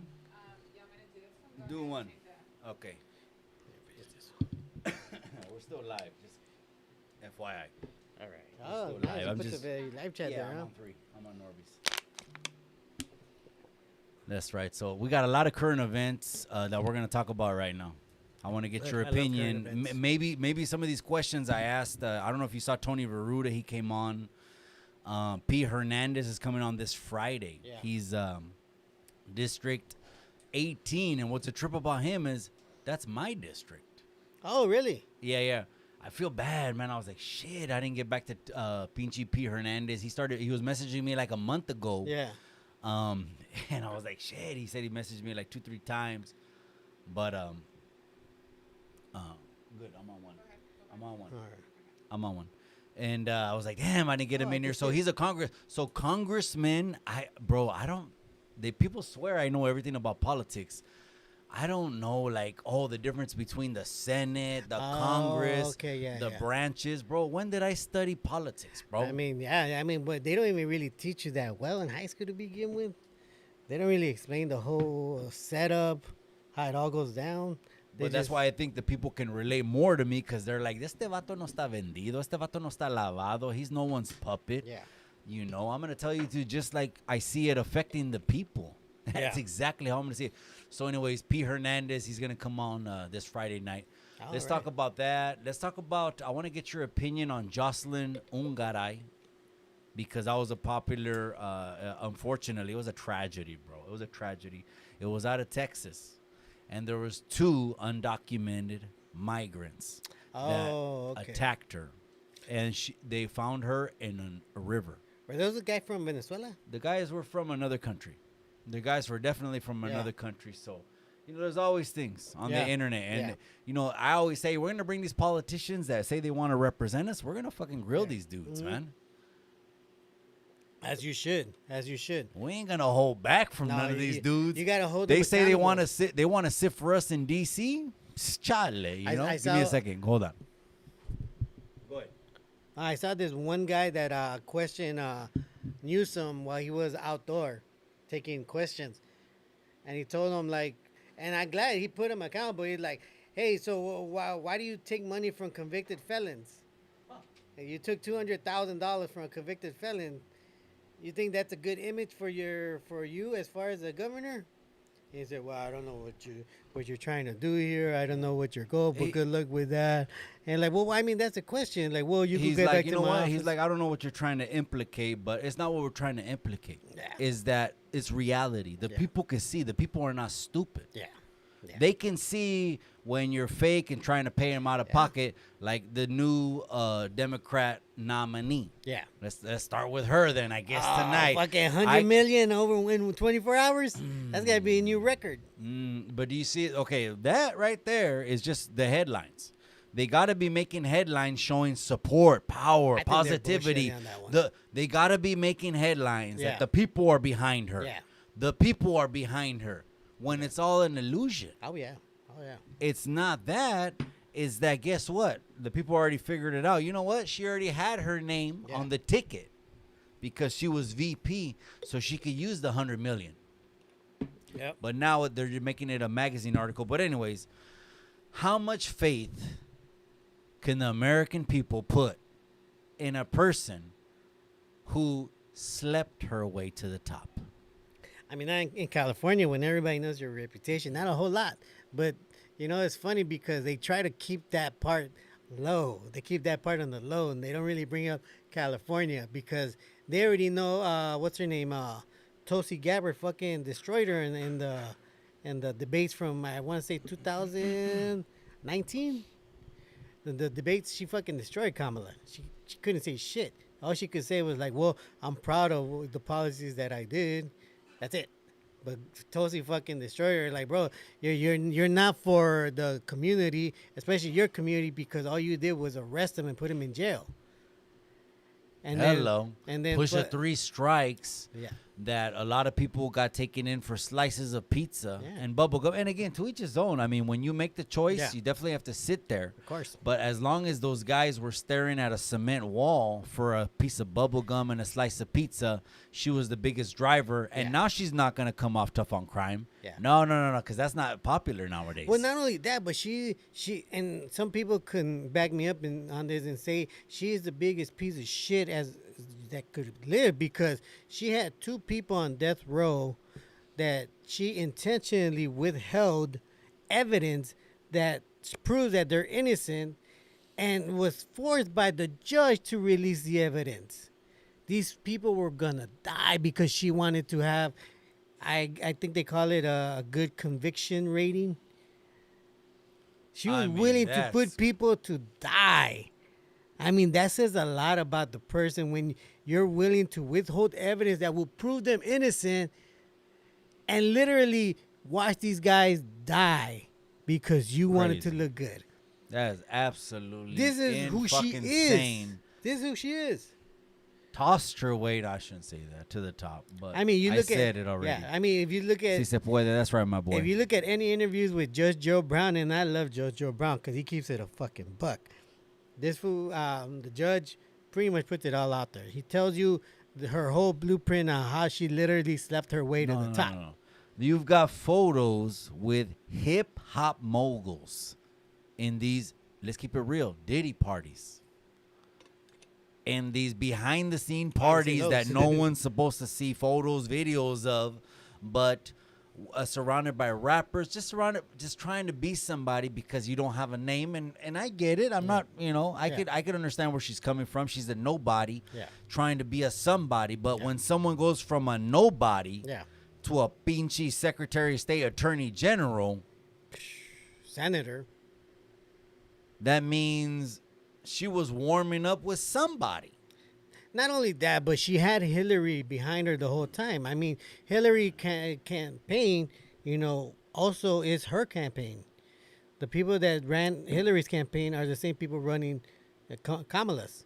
So I mean, you're already seeing who's backing her up. Right when you saw that name, I just thought money. Yeah. The whole money machine is completely behind it. Yeah. That's what's fucked up. It's not even a level playing field for someone coming in grassroots. Okay, I'm really trying to help the people, right? Yeah. But all the time I can get drowned out by the vato with money. Yep. The vato with money is calling the shots. And that's how it goes. That's why you don't hear third party. That's why you don't hear the third party. There are third parties, and they have done debates already. You could look it up. They've done debates. But like you said, they don't get that shine because they don't have the money. They don't have the money, and they don't have the connection that the left and the right have, because that's all they have. They have connection and they have money. Let me ask you then. Here's the $1 million question. I've already asked them $4 million questions on this whole live. Yeah. So if you're barely tuning in right now, go back and listen to the beginning, Yeah. and then you'll get the rest of the $1 million questions. Here's another one right now. November 5th comes up. It's a Harris-Trump ticket. Norbeez, will you tell the internet who you're voting for? Third party. Didn't even hesitate. He already knew. Third party. Conviction. You know he what? Already knew it. I know everybody said they're never gonna win. That's a waste. That's a waste of libertarian. Vote. Yeah, independent, Okay. libertarian. Yeah, and Because people don't know there's like 9 to 12 actual parties. Yeah. But it is a two-party system. Yeah. Where unfortunately, if you're not in one of those two, your voice is irrelevant. And I'm glad you said that, because Mexico was like that also. It was a two-party system also. You had the PRI, and you had PAN, and then after PAN, you had another one that came out, and then that was also The rest run of by them were PRI. independent. Yep. But then you had, what's it called? Morena, right? Yeah. You had Morena. One. Again, a dozen. You have Morena, and who is currently the president right now, and who is going to be the next president of Mexico, part of that third party. But they did something smart, and it goes back to what I said: what raza can do to come out to take over. AMLO, the president of Mexico, used social media to get to people. He made lives, he made videos every fucking day. He saw the formula. He saw the formula. He saw the way to get to his people. And it worked. The time he said, you know what? Let me not try to use the mainstream media, because obviously these guys control it. Let me use social media. Let me jump on this YouTube. And sure enough, people started watching him. People started listening to him. His message got out. And at the end of the day, he won the presidency. And mind you, he made a law that required the current president to only serve 3 years, and then they would have to run again. So the people have the ability, if they don't like the way they're working, they can take him out in 3 years. He did that. He did that to himself. Those are like term limits. Yeah, he did. Doing term limits, because if something doesn't work right away, then let's make that change. Yeah, and to prove that sooner than later. And to prove that he wasn't just doing it for everybody else. For the people. He did it for the people, and he actually had to run again. I feel that. He had 2 terms.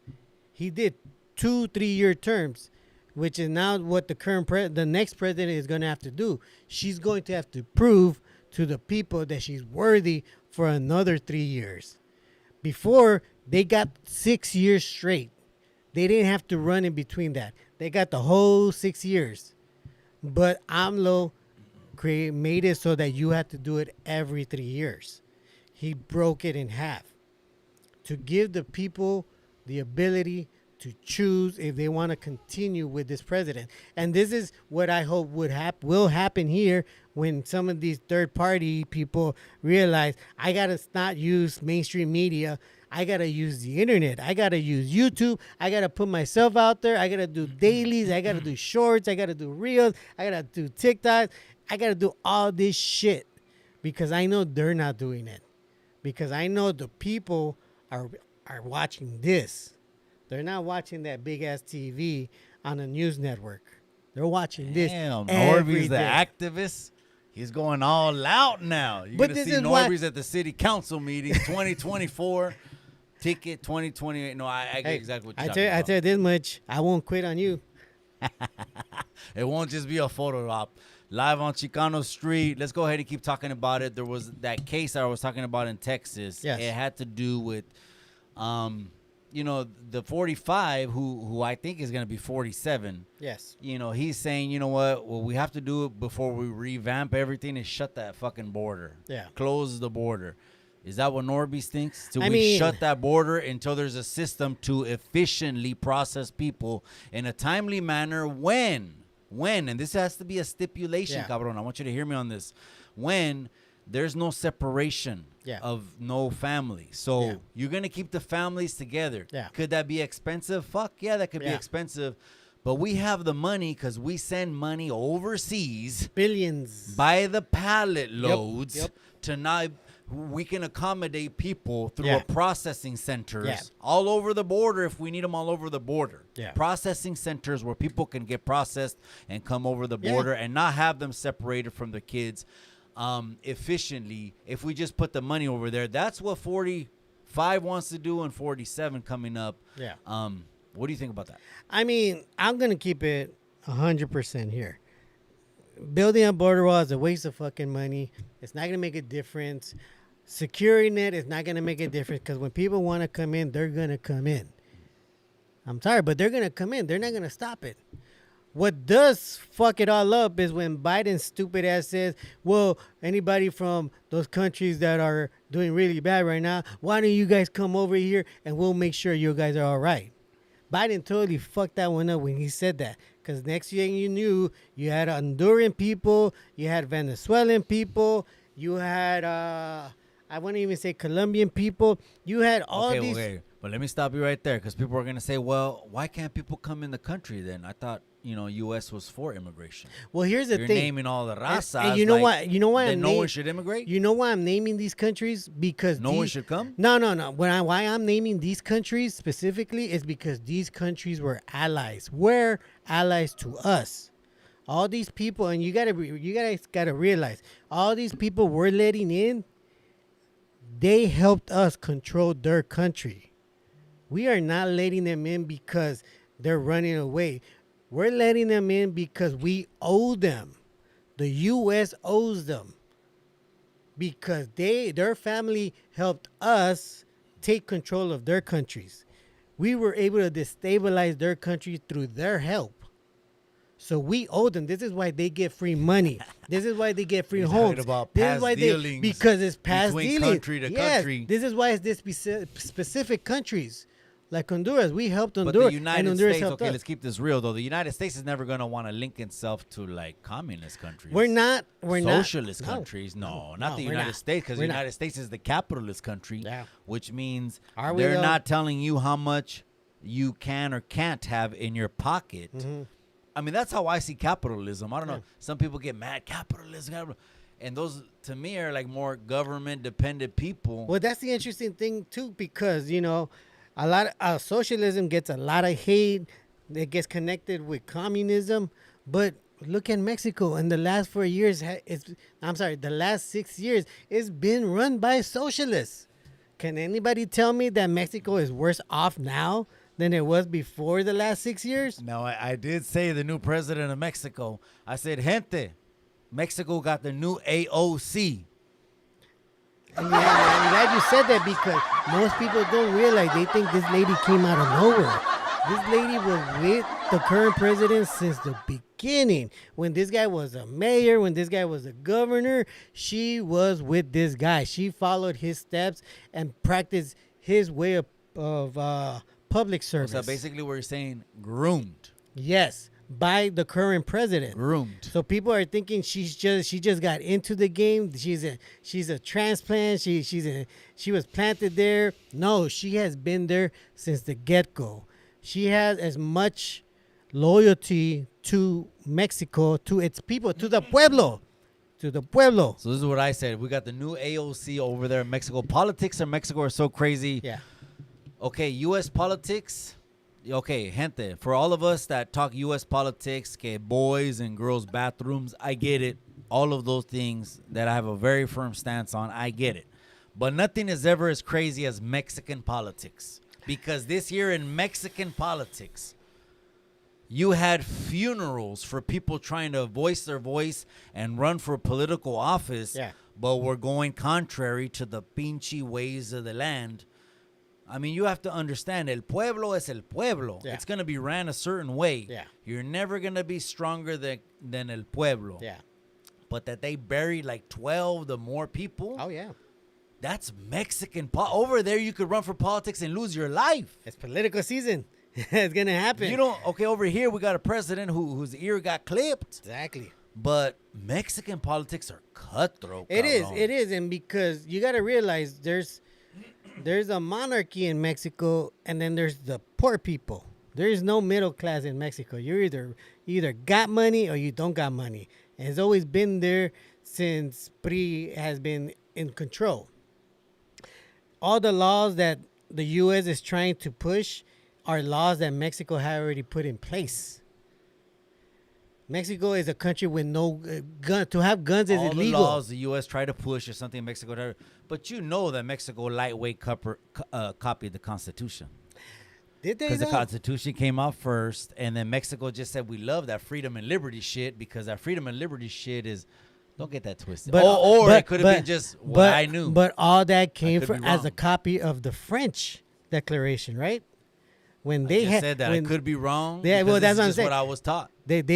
From what I remember, they copied the French Declaration because they had their revolution also during that time. And I tell these people, the French didn't have their revolution until they met Mexicans. Once they met Mexicans, the French people realized, wait a minute, we don't have to listen to these guys. You know Those what? Mexicans kicked their asses. The shock of a lifetime was the natives on those pinchy hills, beaches, and cliffs or wherever they were, and they started seeing ships coming. And they didn't know what was on. When I heard that thing, they say it was Quetzalcoatl manifested or something. Yeah. I believe half of what I hear, none of what you know what I mean? That's an I interesting didn't believe story. that. They're trying to, because that could be folklore just trying to say, the raza was dumb. And they thought it was some kind of mythical something when this is those natives' land. Yeah. They're not, no son tontos. When they saw them, they dealt with them, but maybe they helped them out too much. Well, that's the thing. According to some historians, some people, they said that when Montezuma saw them, he was the one that confirmed the prophecy that Quetzalcoatl or the gods will arrive by ship. He was the one that confirmed it. Mind you, there are reports that say that his own people were telling him, no, why are you trusting these people? You don't know they're gods. But he's the king. He's the leader. He's the chieftain. So the advisors were saying these things. The advisors, the people. Because at the end of the day, at the end of it all, if I'm correct, Montezuma got, killed by his own people. They took him out. They said, nah, bro, you're not the guy. You fucked us over. Well, that's just a quick move to try to get to the future faster. Because the future, you don't know what's happening. So, so back then it was just more cutthroat. Let's just say that. But it was also a whole lot more different, because Am I wrong when I say this? Am I wrong when I Yeah. say this? You correct me right now. Yeah. You correct me.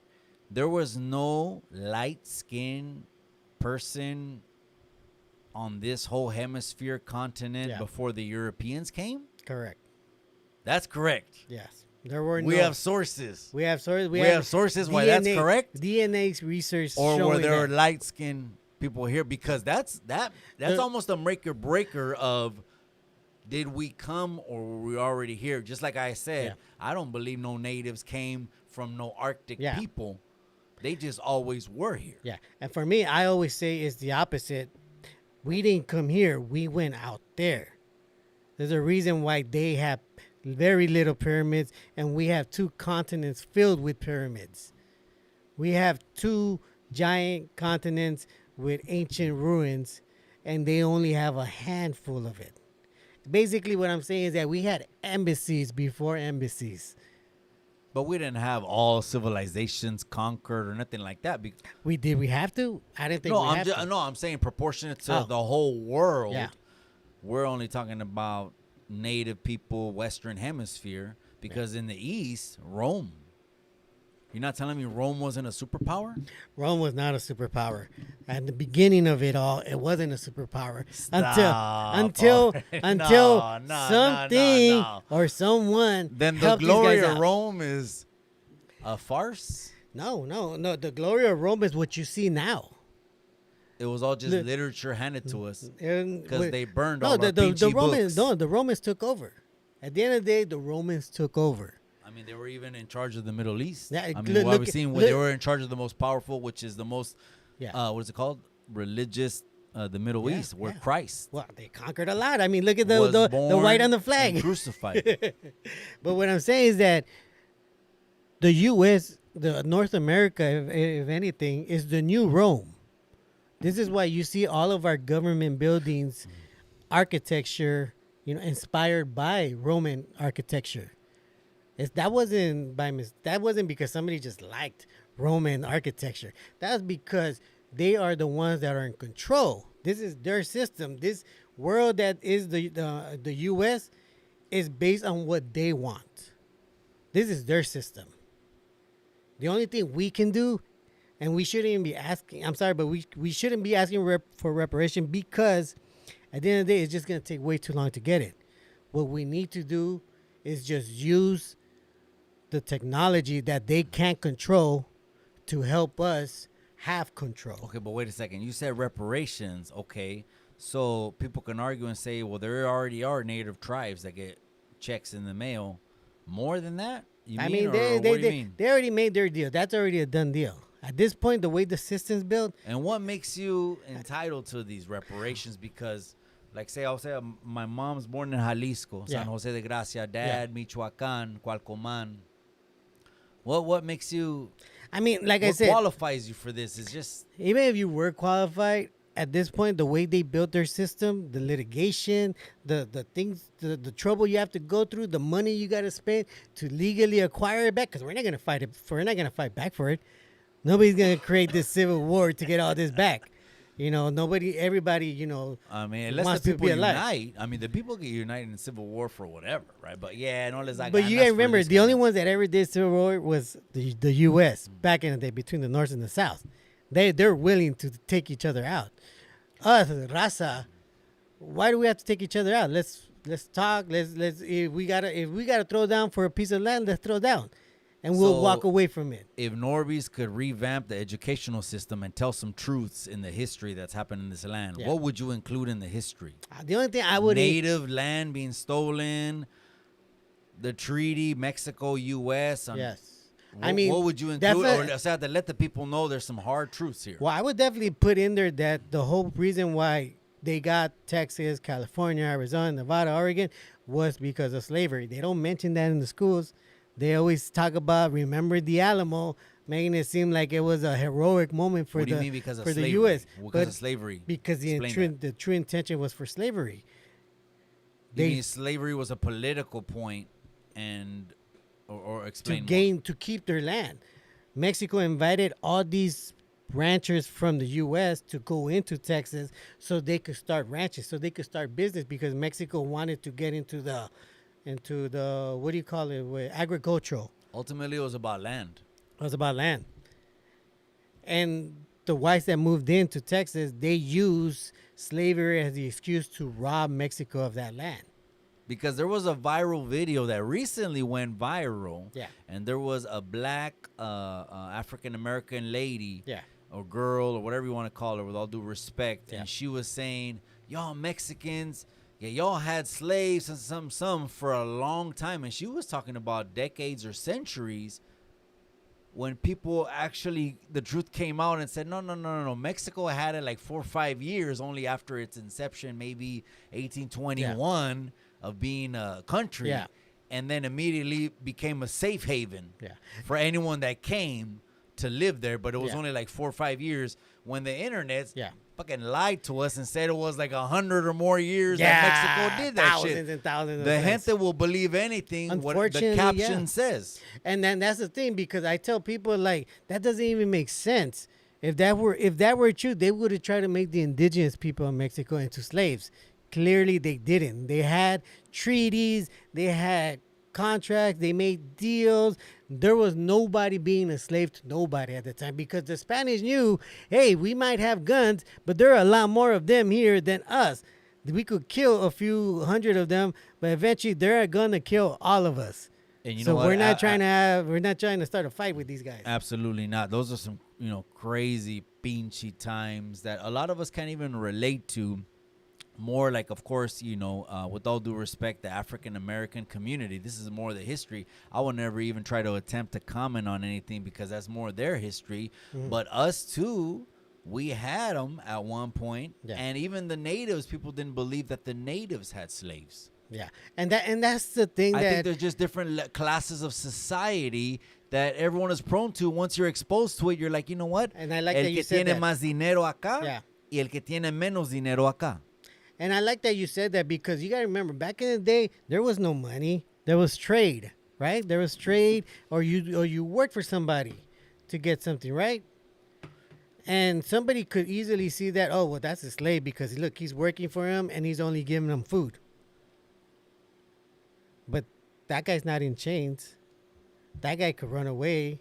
And I'm not talking about the black slavery. I'm talking about like in Mexico. That's what they did. They bartered, because there was no money. You either work for whatever you want to get from this person, or you trade with them. That's all there was. For somebody that isn't from there, they say, well, how much are you paying that guy? I'm not paying him. It's like, well, what are you getting? I'm giving him food. Well, that's slavery. Norbeez in the casa. That's right, Nino America. I appreciate you, my boy. Hey, shout out to 805 Nino. Plumbing. I don't even know if we're shouting out the we're going to shout more comments out now. Mystic Matt, he's laughing and shit. I don't even know what we're going on. I was talking about Heels Up Harris, Kamala Harris. I did want to talk about politics a little Yes. bit, because we live through a lifetime right now where I think more people have backbone now, and more people, because, again, in the beginning, Yes. the song, it could have been more popular and people didn't really want to be like against the grain. Yeah. When you have a song, fuck Donald Trump or something like that, and then instead of being a critical thinker, you're like a Univision watcher yeah. that are just going to believe anything Jorge Ramos says. Fuck Jorge Ramos. And now people have more backbone and are being like, you know what? Yeah. If I don't vote this way in November 5th, then I have no complaints if Yeah. I just keep bleeding out Yeah. the next 4 years. Yeah. And I wish what the opposite of prosperity on my family. Recently, me and the wife, we just been outspoken, man. We Yeah. don't fucking, the beautiful, smoking, sexy, hot wife, Yeah. she has no tiene pelos en la lengua. Yeah. She'll get on there. She's been doing IG live panels, shooting missiles. Yeah. Yeah. And getting in there because it's time to let the raza know what the real truth is. It's not what we're going to tell you on TV. What do you think about that? And what do you think about the push? Because more people than unexpected have been saying Uncle Trump. At least if you vote with your wallet, it's Uncle Trump. And I'm loving it. I'm loving, and like I said, this goes back to the part where I say we have the ability to talk now. We have the ability to make our voices heard by using these platforms, by using these technologies, so that the people we want to reach out, people that want to hear what we gotta say and can relate, are gonna listen and are gonna support We have movements that we can do now. We don't need mainstream media to make us part of them. The game changed. Just The people game say has it's changed. hard. It's hard to unite all of us. That's the only thing. Because sometimes Yeah. we end up being like crabs in a bucket. But we have these technologies have that these bring people platforms. together. We got ways to now have our voices reach people that normally it wouldn't have reached, because all we could do is back in the day, all we could do is either watch TV or listen to the radio. And if you have enough money, you're watching cable TV. But not anymore. Now everybody has choices. one of these and can say something on there, can go on there in their camera, can be on the live chat and let people know how they feel. And that's a beautiful thing. That's right. That's the revolution that nobody's talking about. There's a revolution happening in these platforms. Oh, yeah. That which is the reason why the government wants to restrict these Exactly. platforms. Exactly. Because it is taking away from their control and is giving people back the control.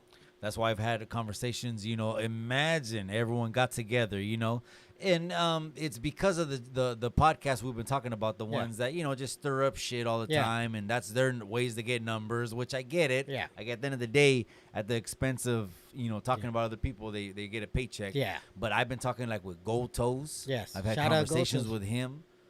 Shout out to Sambo. Definitely. I've had conversations just to put it all together and be like, you know what? It's time to push the gente at least in the right direction. Yeah. We're going to use our platforms for that. That way, when November comes and goes, cabrón, Yeah. I don't got no regrets. Yeah. I'm going to be like, okay, you never told me why you voted for that cabrón. Yeah. You voted for him, obviously, again. Yeah. I want you to have the balls to call in again Definitely. and tell me what he did for you and why you voted for him again. But you know what? And I want to I want to talk about this with you, because I know everybody says vote with your wallet, vote for the policies, but obviously everybody's saying that argument for Trump, right? But I'll ask you right here, Mikey. Out of all the policies that Trump made, which one actually stuck?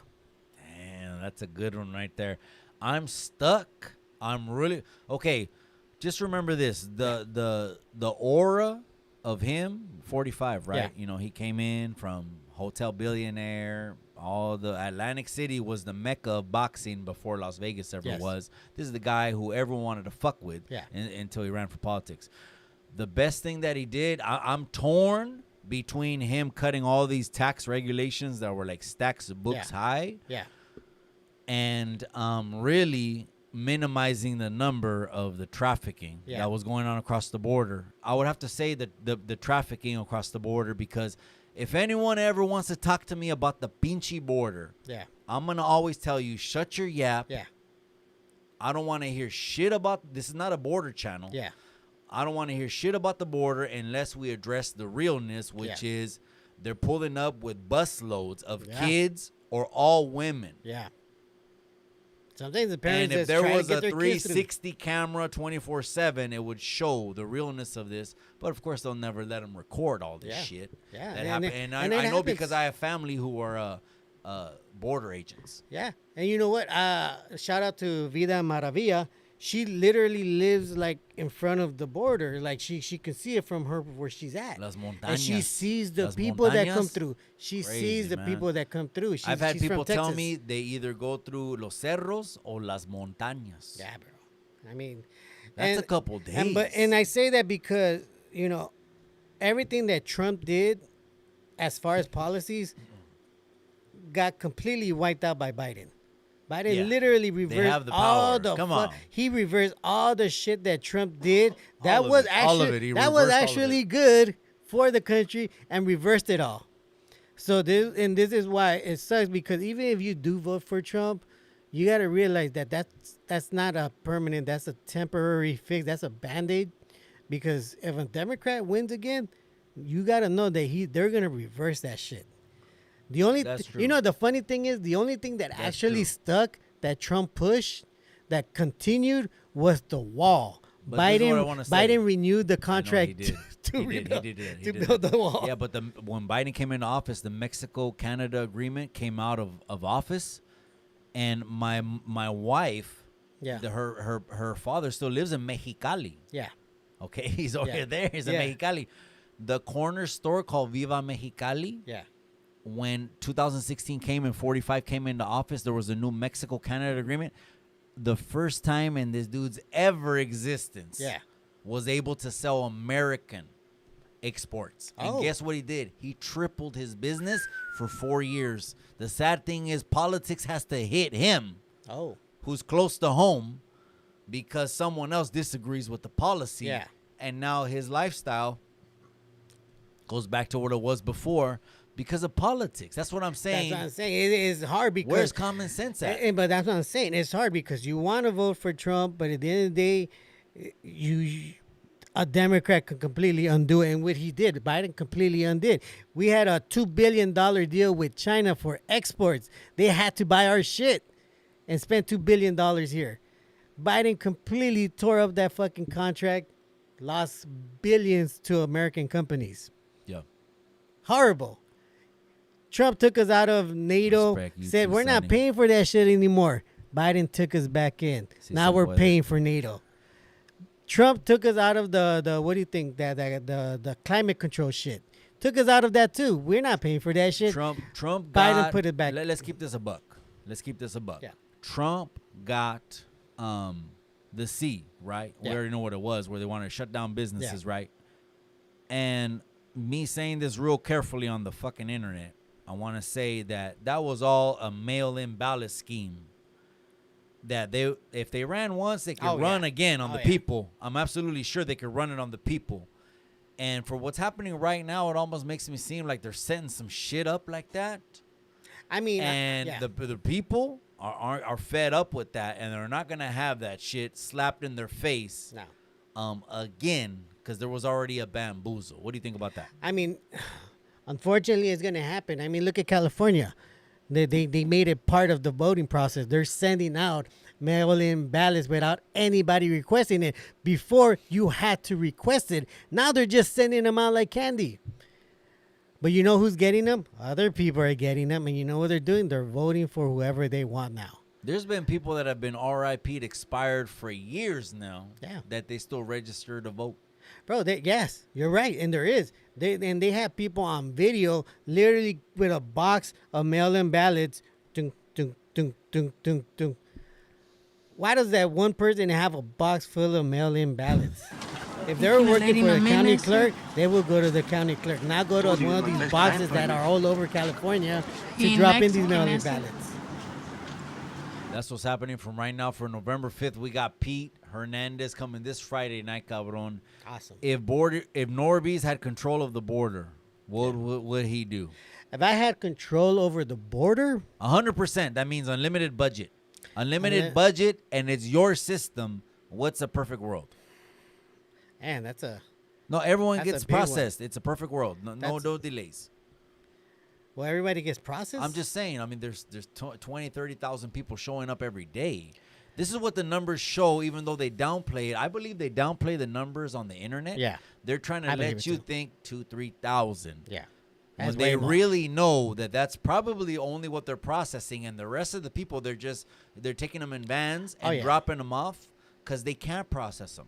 They can't. It's just the workflow is too much. We don't have enough people working on it to process it faster. I mean, look how many immigration judges we have. I think we have like nine immigration judges. Correct me if I'm wrong, but as far as I know, we only had 9 to process thousands of immigrants. You know, America says there's immigration centers that look like country clubs. They're playing volleyball and feeding them good. Well, And yeah, they're by the border. Of course, and that goes back to the part where I told you earlier. We owe these people. It's not because, we feel sympathy for them. It's because we owe them. They helped us destabilize their country. They're part of families that helped us, the U.S. So we owe them. Because the people took back their country and are now hunting down these people that made their lives miserable. So these people had to run away and come here. And because we owe them, we had to treat them like that. Because they did us the favor to destabilize their country so that we could exploit their resources.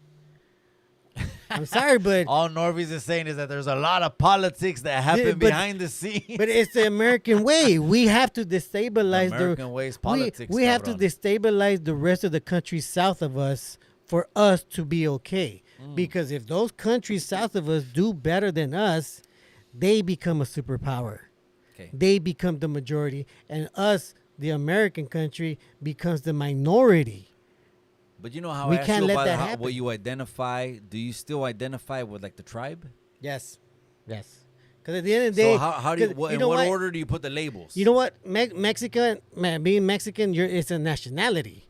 That means you were born there. Your birth certificate says Mexican. Your parents, You could yeah, be my parents. black, Asian, Jewish. You could be Australian. You could be any of these people. Be born in Mexico, and you are Mexican.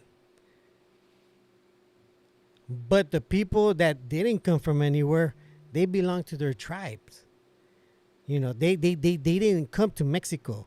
Mexico was created on top of them. Now, what demographic is the tribe from? What modern day state in Mexico? Mine, Oaxaca. Oaxaca. Okay, that's why, cabrón, because that's one of the last states that still has pure-blooded, pinche indigenous people.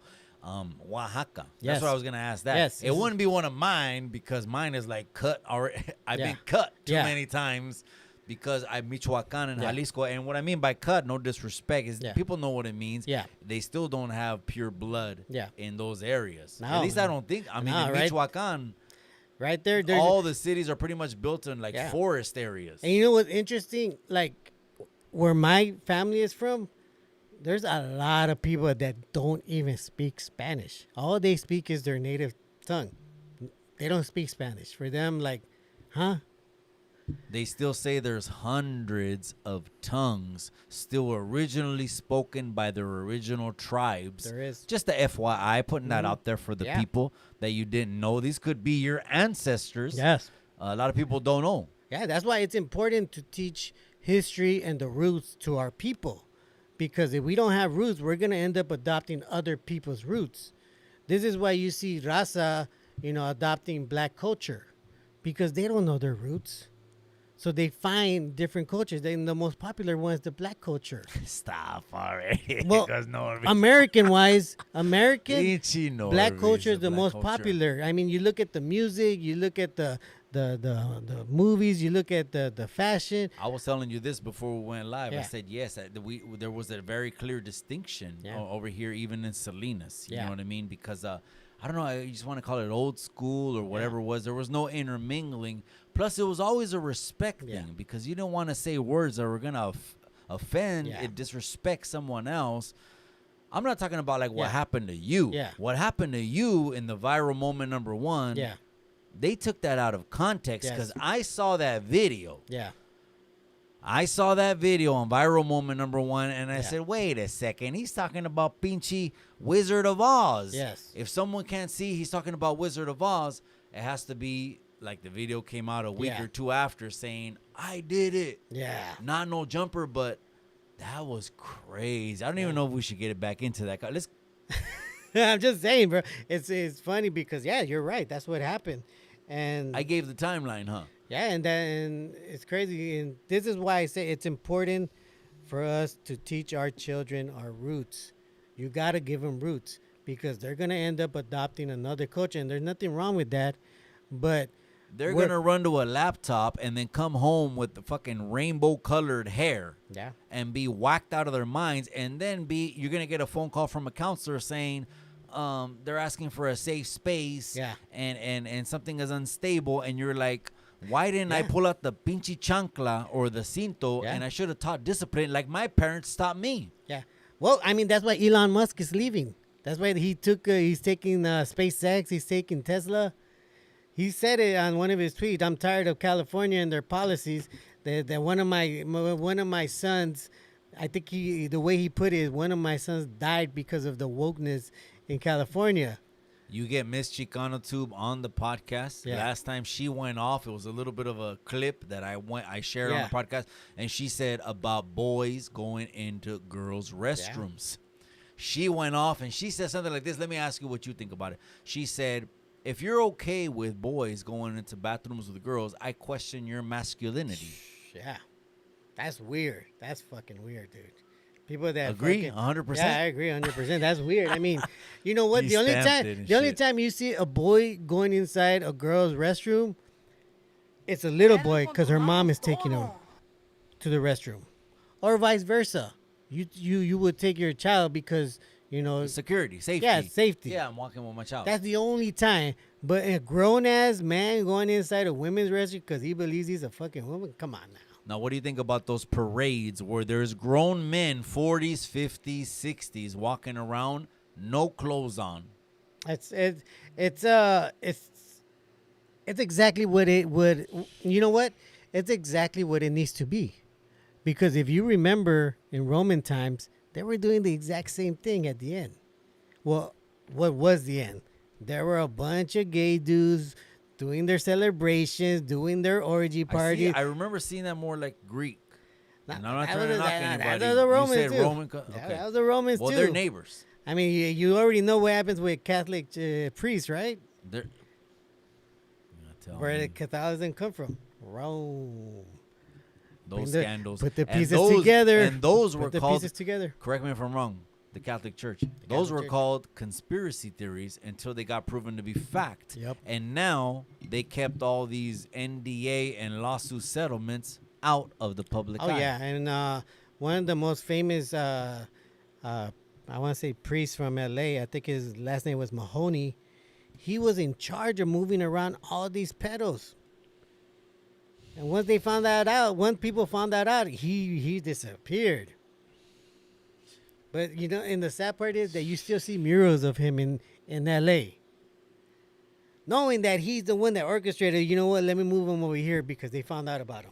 Now, gente, I've constantly said this on my channel. You know, the gang shit is gonna hold you back when it comes to your bag. The gang shit is always gonna keep you in a box. I'm trying to level the people up and move up, right? Yeah. But no matter what I say with that, there's certain shit that I wouldn't even try to fuck with. And that's one of those things. These weirdos, you know, that compromise our children, absolutely not. Yeah. I can't touch them with a 10-foot pole. It Yeah. just will never happen. I'm sorry, and you can call that exactly what the fuck you want to call that. But you know what? Again, this goes back to what I said earlier. These things are our revolution because of these phones, because of these platforms. All these people are getting ousted. Have you seen those videos of all these pedos that get caught? They're going viral. I'm sure people there's are. streams and TV shows and all this shit happening nowadays showing all of this. That's right, Enrique Ledesma. That's right, my boy. I appreciate you. I can't take calls, cabron. I'm not set up for calls because I got a guest in the studio, cabron. I appreciate you, but you can always drop the comment. Definitely. Thank you, man. Appreciate you. But yeah, I mean, this is our power to fight back. This is exposing pedos all over No, California. there are They're channels going like that. viral. I know there are Yeah. channels like that. There's people that do that. But we for don't a see living. it. We don't Just see like it. there's bail bonds Yeah. agents that repo and But you see how that works. This is our way to fight back. This is our way to combat all these people, the politicians, pedos, all these people that are doing bad to our community. We have the power. We have the tools. We have the voices, and we're fed up. We're fed up, especially because all of us people that work hard have been pushed to a corner where all these bad people are winning.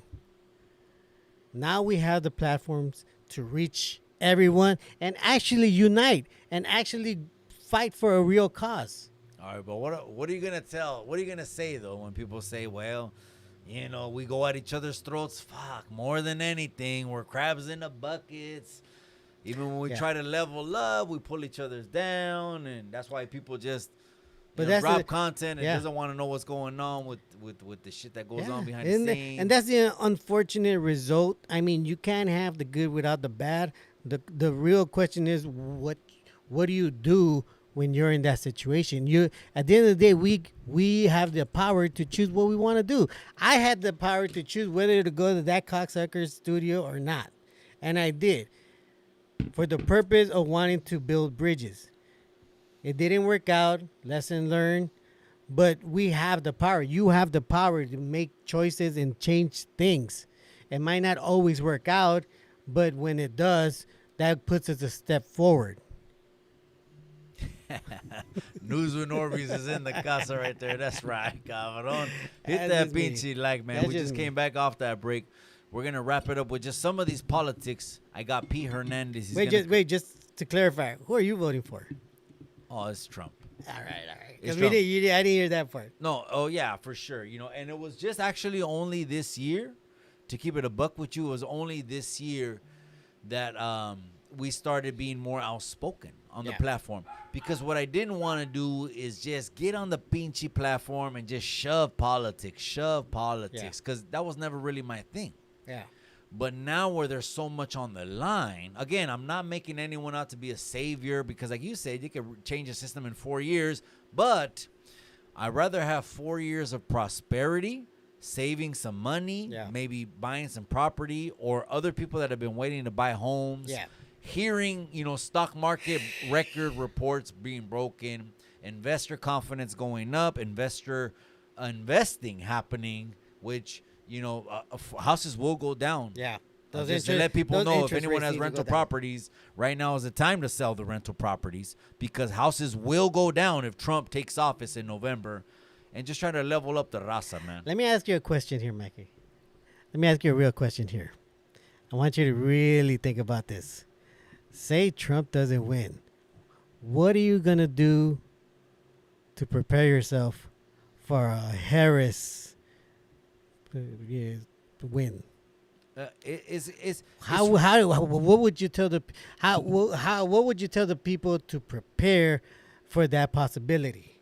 And if that does happen, what do you see in our future? It would be maybe 4, maybe 8. Who knows? The next thing you know, she gets reelected. I don't know the future, but it would be probably more Obama years. I took advantage of the Obama years. Those were the years to buy property. Yeah. Not everyone, people That's wait for interesting. shits to crash and then make some moves on some property in California. I took advantage of the Obama years by getting some property during that year. But it could be just like that. And who am I to say, what I want? Yeah. I try to tell the people from my experience, those were the years that I was able to lower my own rents on my own tenants. Yeah. And the reason why is because I was getting more tax credits. Yeah. Okay. I was getting more in the black under Trump. And to me, it was like, I'm getting more money. Yeah. My colleagues are lowering rents. And I'm like, you know what? This is the economy that we need. Yeah. And everything else, fuck it. I can't go with my feelings. It's interesting you would say that about Obama because Obama goes out to say that he was probably the most conservative Democrat in history. Yeah, conservative Democrat, I don't know, but I'll let you know that Obama did wrap the kids in cages like hot dogs. He did that? He did that. They wrapped them because when they recirculated these photos a little bit later than him, and he ran for 2, and he stayed in office for 2 terms. But let's keep this a buck, okay? The ones that wrapped them like a Staples Center outside Figueroa, the Staples Center I remember hot that. dog was Obama. So let's just keep that a buck because they want to misconstrue that stuff. But they've never had a system down there to process people in a timely manner and not separate families. And that's what I believe if we stop being the world savior, which is, I'm talking about the United States being the world savior, we could allocate that money, which is billions and billions, to creating offices, payrolls, that are people that are going to run this shit fluidly. Yeah. People transporting vans, build more processing facilities, whatever. Yeah. They could do it if they wanted to solve it, Yeah. but it stays a 1 and a 4 year measure. Yeah. Now I want to say I don't think we're the peace savers. I think Come on, anyone no. gets into a problem. You know what? You know why I say that? We're taking billions and billions of dollars on pallets to that country. Why does it take billions of dollars to go and have peace talks? Well, I mean, not as a governing system, but as a corporation, we have a lot more leeway as far as $40 billion goes against the taxpayers in the city. As a corporation, though, we have more abilities to export, move around merchandise. We have more ability Okay, to but that's control. still $40 billion on the But then they- taxpayers. What I'm trying to say is that they don't care about you and me. No. They care about how much money they can billions. make. So in reality, as a corporate position, they did really well as investing in these countries because at the end of the day, their own personal wealth will grow. Now, what do you think about Zelensky blowing up Biden's phone after he drops out of the race? Are Is you the money still still paying good? me my money? Is what he said. Are you still paying me? You promised me all these tens of billions of dollars. This is, come on, bro. We just need a president that has the balls and say, this is where the money's going. I'm being as transparent as can be. We're fixing the border. We're fixing Social Security. We're fixing our veterans. I mean, if the country, if the government really wants to help the people, give more money to the And people. you know what the biggest booster is, right? The biggest booster is drilling for oil. I mean, well, Los Which Angeles. a lot of environmentalists are 100% against. They say, don't drill for shit. But then you got the right saying, drill, baby, drill. Well, yeah, but that's the funny part. And our gas goes down to $2. That's the interesting part because Los Angeles still drills. We have a bigger reserve of oil than Texas, and it still drills. But of course, that's because the industry is there, cabrón. They're turning over the petroleum, and so it's selling. Most people don't know that some of the houses in LA are actual oil rigs. So just to let you know, the lowest housing market in Califas in California is actually in Victorville, I believe that. Hesperia, I believe that. those desert areas. Yeah. So it's just bang for your buck. But then if we get into November, what I'm telling my investor buddies who, have 4th, 5th, 10th, 20th properties is whatever they want to cash out on. We got 184. Now let's get 654, whatever, right? Yeah. Let's do it now because when Trump steps into office, Yeah. you got someone that he's not going to get played on a business dealing. Well, I mean, on a business level, they're not going to get over on him. He'll rather cross his arms and be like, fuck that. Yeah. This is not America first, and we need America first fucking deals. Yeah. Well, I'm not going to lie. I do like his policy that he's saying he wants to get rid of income tax. Which is a foreign concept, cabrón. Yeah. Even though I know the ancestors did that, native lands, they all did that. But really, they say, is that true or not? Or am I don't want to say that they say that taxing is not a Western Hemisphere concept. It came from Europe. That it came from Europe. Taxation. That means your own people, charging them a fee. Yeah, well, I mean, for what they're earning Yeah. in order for us to fund shit. Well, I mean, that's what kicked off the American Revolution. It was because there was taxation without representation. The people got fed up that the king across the sea is telling these people what to do with their lands. So what did they do? They created a revolution against their king. And that 100% That was that the was 100% a Weddle beef. That was a and Weddle then they beef. took it there, and then that right there kicked it off. Because again, okay, they say colonization. You know what a lot of people say colonization, right? Colonization. It happened to the raza in Mexico, the Spanish, and all that.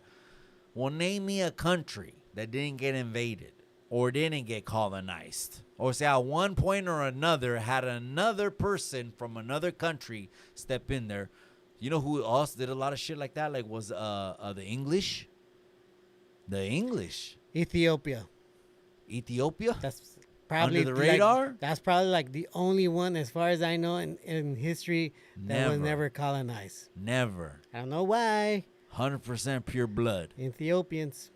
Don't know why still, but I'm sure. Because I still believe that down in South America, there's tribes. Oh, there is. I mean, in South America, they're in their jungles. There's tribes. There's tribes. They look like me, but with long hair and no clothes. And well, maybe some bushes, but There's tribes down there in South America. Yeah. There was a city that I heard, it was called Monte Carlo. yeah.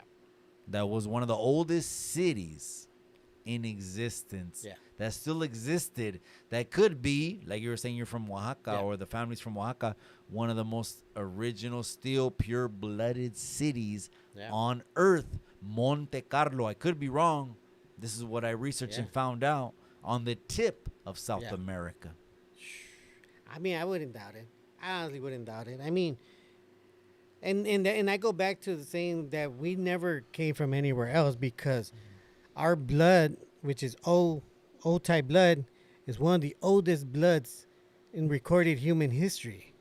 Older than A, older than B, older than AB. O is old because it has been able to adapt to different infections, different bacterias.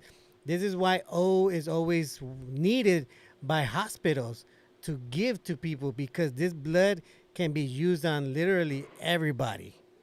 Whereas A, you can't give it to somebody to O. B, you can't give it to somebody to O. But O, you could give it to everybody, because their blood is so old that they are able to fight off the majority of infections and viruses, because they've just been around that long. You know, me and the smoking hot executive producer, we're holistic kind of health nuts over here. Yes. We're kind of extreme. Esta murió. We're kind of extreme where we're like, you know, we know that the fasting, what cleanses our bodies, really all we need is one meal a day. Yeah. If you ate one meal a day and it was the right meal, your body will be able to assimilate the good, get rid of the excess, and they say you would be sick in your lifetimes up to 4 times less. Yeah, I believe it. You believe it? Yeah. I literally had my first meal today. Only one. And someone else can say this. And then they said, yeah, that's true. I heard other people comment this. This is holistic fasting that helps the health, the body, right? Someone else said this. Well, what if instead of those 1/4 of the times that you'll be sick, how do you get that down even less? Yeah. And then they said they need a meal every 3 days. But Damn. that was extreme. That was The longest I've ever gone is probably That was 4 extreme. days. 4 days. That's the longest I've gone. But you understand that because the ancestors, what did the ancestors do? They didn't eat 3 meals a day. They didn't. And then I want to say they practice. This is what comes to my mind. Eat when you've earned to eat. If you didn't do shit all day, you don't need to eat. If you worked hard, eat, because your body needs to be replenished. Because at the end of the day, fat is not like some fat thing. Fat is energy. And all these people that are fat, let's say there was some sort of like world-ending catastrophe, right? Those fat people will survive longer than those skinny people. Why? Because all that fat they have in there is actual energy. It's energy for the body that gets stored up because you ate so much, your body cannot process it.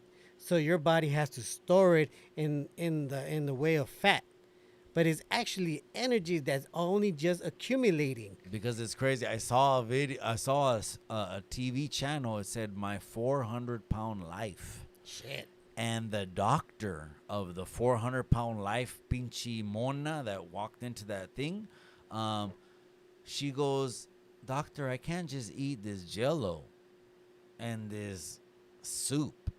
And the doctor's like, "You'll be okay." He looked like Gargamel in the Smurfs. Yeah. This pinche doctor looked like Gargamel in Yeah. the Smurfs.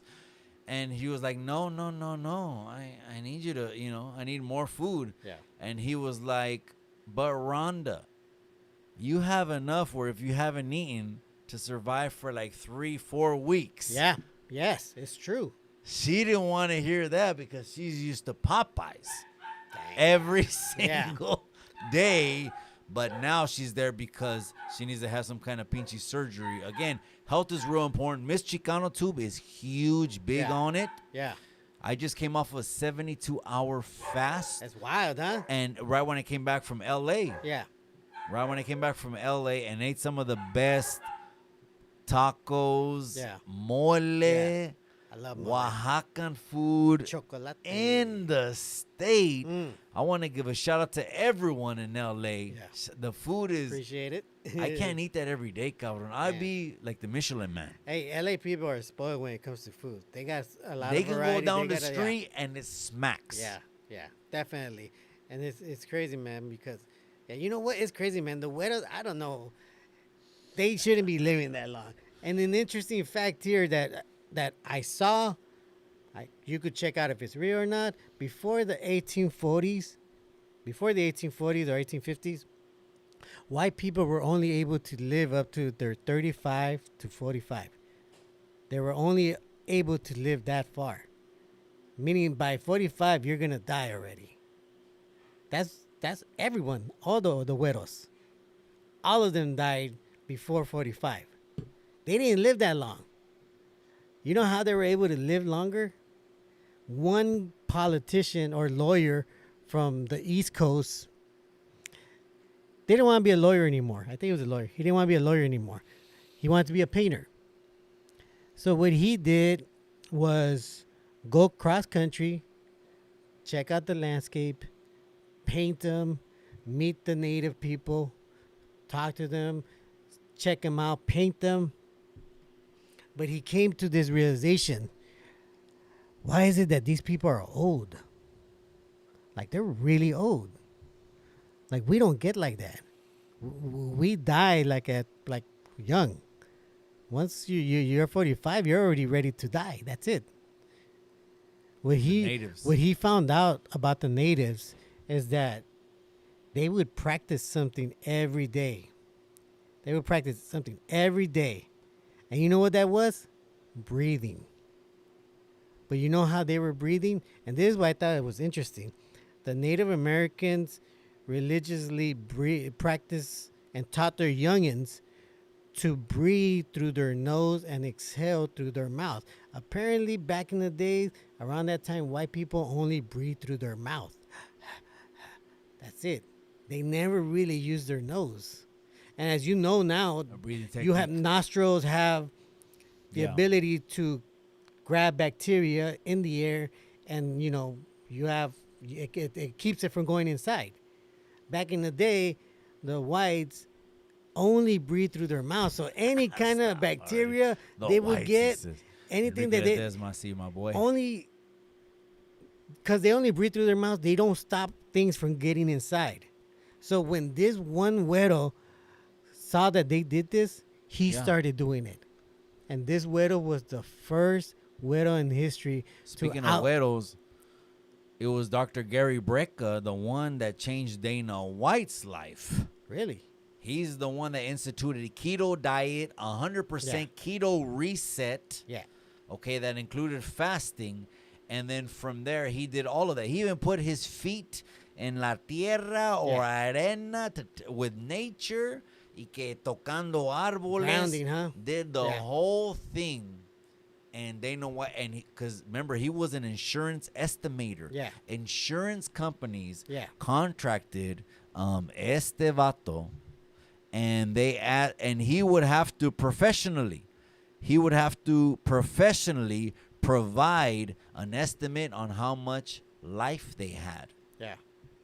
To the insurance companies. And he was getting so close to estimating how much time people had, he would get within 2 months of the person's passing. Damn. Made him even more valuable. So his word was everything. And all he did was, you know what he did? He studied blood. Yeah. Really? He studied your blood. And from your blood, este pinche güero, from your blood, he analyzed any hereditary diseases, what you needed to do. And most of the problem was just that. We're stuffing our bodies with so much shit that it's constantly pushing that out of our system, all the high sugars and carbohydrates, that by the time a real sickness comes against our bodies, we ain't got no defenses against it. It's already been fighting sugar off on all these donuts for so long that it's fucked up, and then here's what happens, collateral damage. Yeah, it's true. You know what's interesting about that? Oh, but going back to that guy, that widow was the first widow to outlive all the widows in the U.S. Damn. And then everybody started breathing through their nose. So it's history. Yeah, it's history. Aside from that, going back to what you were saying, it's crazy because there is a study that somebody that is not healthy, that has some sickness, if you infuse them with old blood, the blood actually starts fighting their diseases. They actually start getting better. This is why some people actually sell old type blood. Because Okay, so you're saying there's benefits to that type of blood more than any other type of blood? Yes. Why? Because it's more universal? Because it's able to not, well, let's say A and B blood, infections, bacteria, they can attach themselves to it. Because it has a lot, for some reason, Prone to get sick. I think it's called antigens or antigens, something like that. A type and B type blood are prone to get sick. They have more of these things that allow bacteria or viruses to attach themselves to the blood. Whereas O negative blood doesn't have much material to carry on. It's like you have regular crude oil, which is A and B, and then you have synthetic. I get you. Synthetic, nothing grabs onto synthetic. It's really good oil. Whereas old blood will be considered more like viruses and infections can't grab onto it. So just to let you know, me and the wifey know personally of doctors that have lost their licenses. Yeah. One of them treated our last son. Yeah. I'm sorry. He treated our two boys. Yeah. One of them. And by the time he treated the second one, he lost his license because they were giving holistic treatments such as this.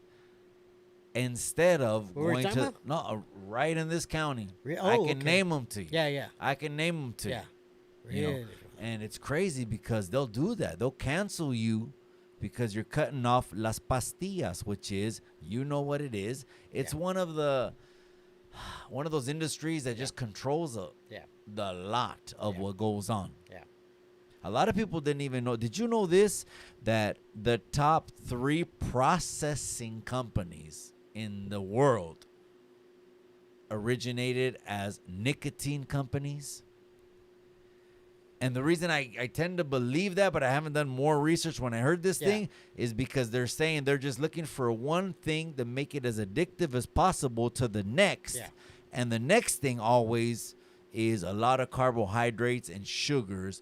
And that's why most of the advertising is for me and you to eat a shit diet that's just going to add layers on our body of just poison. Yeah. And it just turns to shit. That's how it goes. That's just how it goes. What you eat is... The billboards. Yeah. The advertising. They get us. And it's easy access. That's why, California is one of the reasons why, America is the way it is when it comes to diet. We invented fast food restaurant. We're the ones that did it. That's why I say California has always been the trendsetter for everything. Technology, food, music, even gangs. What do you even think? Okay, let me see if you know this. What's the best aceite to cocinar anything? Natural. As far as I know, lard and olive oil. Lard is because it's fat. It's just fat. We do need fats. I mean, that's why las señoras always ask for manteca de puerco. Yeah, that's why you don't see Mexicans having a bunch of heart disease. Straight up, huh? Let's keep it real. If you're in the community, you're in the hood, you go to the Mexican markets. In the Mexican markets, ahí están las señoras and they're asking for manteca de puerco. The worst one would be Crisco, though. Well, they say processing vegetable corn is bad. Well, that's the thing. Crisco oil is the bottom of oil. They say, understanding this. When you cook on the disco, every single aceite has its flavor away. Yeah, it does. It has its flavor. So when you cook on that, you're going to have to cook with that synthetic aceite just for the flavor. Yeah. You're not going to be able to cook with mantequilla for everything. If you look at history, who do you, when you think of Crisco, who do you think uses it? What comes to mind of the people that use that the most? With what? Crisco. The corn oil? The Crisco, the one that comes in that blue can, says Big Crisco. I'm just saying, so it's an American product. And I'll say it. But corn is is an indigenous commodity since the beginning of time. But as far as I know, Crisco is not corn oil. no, that's an American product. So But that's 19th century, That's the just earliest. oil. But look at American culture, and I'll say right now, the American culture or the mainstream TV, they push that more on the black community. And you could see that their numbers in heart disease, diabetes has shot up dramatically ever since that they literally use pushed. commercials to get them to buy this oil. Yeah. And this oil is one of the root causes of why they get sick. People don't know that corn. This is gonna probably gross some people out. I hope it really doesn't gross you out, but people don't know that corn and vegetable oil is so processed. It's like fucking soaking it in like a weed killer. Oh, yeah, bro. That's why I said lard is a good one. No, Olive oil. serio. I know right now I just gross the shit out of a lot of people, but I'm just trying to be real. Yeah, and it's true because it's facts. It's fact, but we don't see that because they put it in a nice, pretty bottle. They make nice commercials. They sell it. They use psychology to sell it to us. We see a happy family and the mom pouring those oils. So we gotta get it. It makes them happy and Oh, should hell make us no. happy. It's funny because, again, it's like we're force feeding our bodies, man. We're in a flavor driven pinchy culture where we're going to keep eating Yeah. and eating. We eat more out of boredom You and know- for pleasure Yeah. than real for hunger. And if we're eating like that, it's like we're so fucking spoiled. Yeah. And then again, the carbohydrates and the sugar is something that for at least 10 or more years Yeah. now have changed me and Mr. Chicano 2's life. Yeah. But you know what's interesting? That America wants everyone to get sick and not healthy. That they even tried to make Mexican food look bad. They started promoting. Damn. They started promoting stories that they made research that Mexican food is actually unhealthy, which was a complete lie because they use avocados, they use tomatoes, they use greens, they use mushroom, they use chocolate, they use nuts, they use everything that's literally healthy for you. But here you have the mainstream media. I think back in the 70s or the 80s telling you don't eat Mexican food because it's high on cholesterol, high on this, it's making you sick. That's crazy. But you know what? It's so good that people would say, fucking, I'd rather get sick from Mexican food. It's not that it's so good, it's that maybe their pinche familias are Mexicanos. Yeah. You know what I mean? Well, you know, that's the and interesting part, too, because blood type does play a factor when it comes to what you can and can't eat. I don't know if you know that, but depending on your blood type, there's certain foods that you shouldn't eat. Body will And it's reject. mostly A and B. It's usually A and B blood types that are restricted from eating certain foods. I don't know if I agree with that because Oh, you I can check figure it if out. you're 100% healthy, I'm on that pinche Rocky diet. I'm that's- eating 6 to 8 Well, eggs for that's breakfast. Well, that's the crazy I'm thing eating about raw blood. eggs for lunch. Bro, and la trip out. chingada. There are two blood types that cannot have a baby together.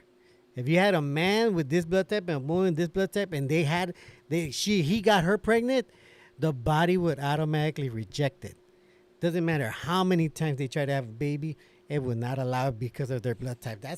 That's how crazy blood types are. That at the genetic level, they deny the creation of a baby. Fucking wow.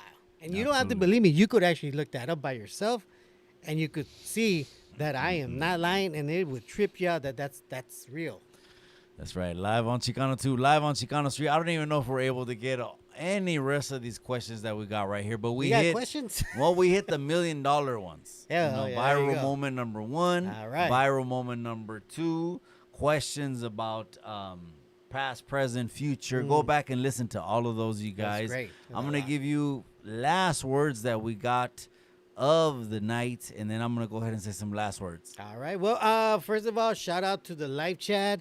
Shout out to everybody that did a super chat. Everybody that hit that like. So if you haven't hit the like, do us a favor and hit that like. All the subscribers, everybody that follows me on Run the Fade, News with Norbeez. I just want to say I love you guys, and you guys are the most important thing about this whole platform. That even though you saw how they tried to take me down, you guys didn't quit on me. You guys helped me, and you guys, if anything, put more pressure on these people to take them down, and it worked.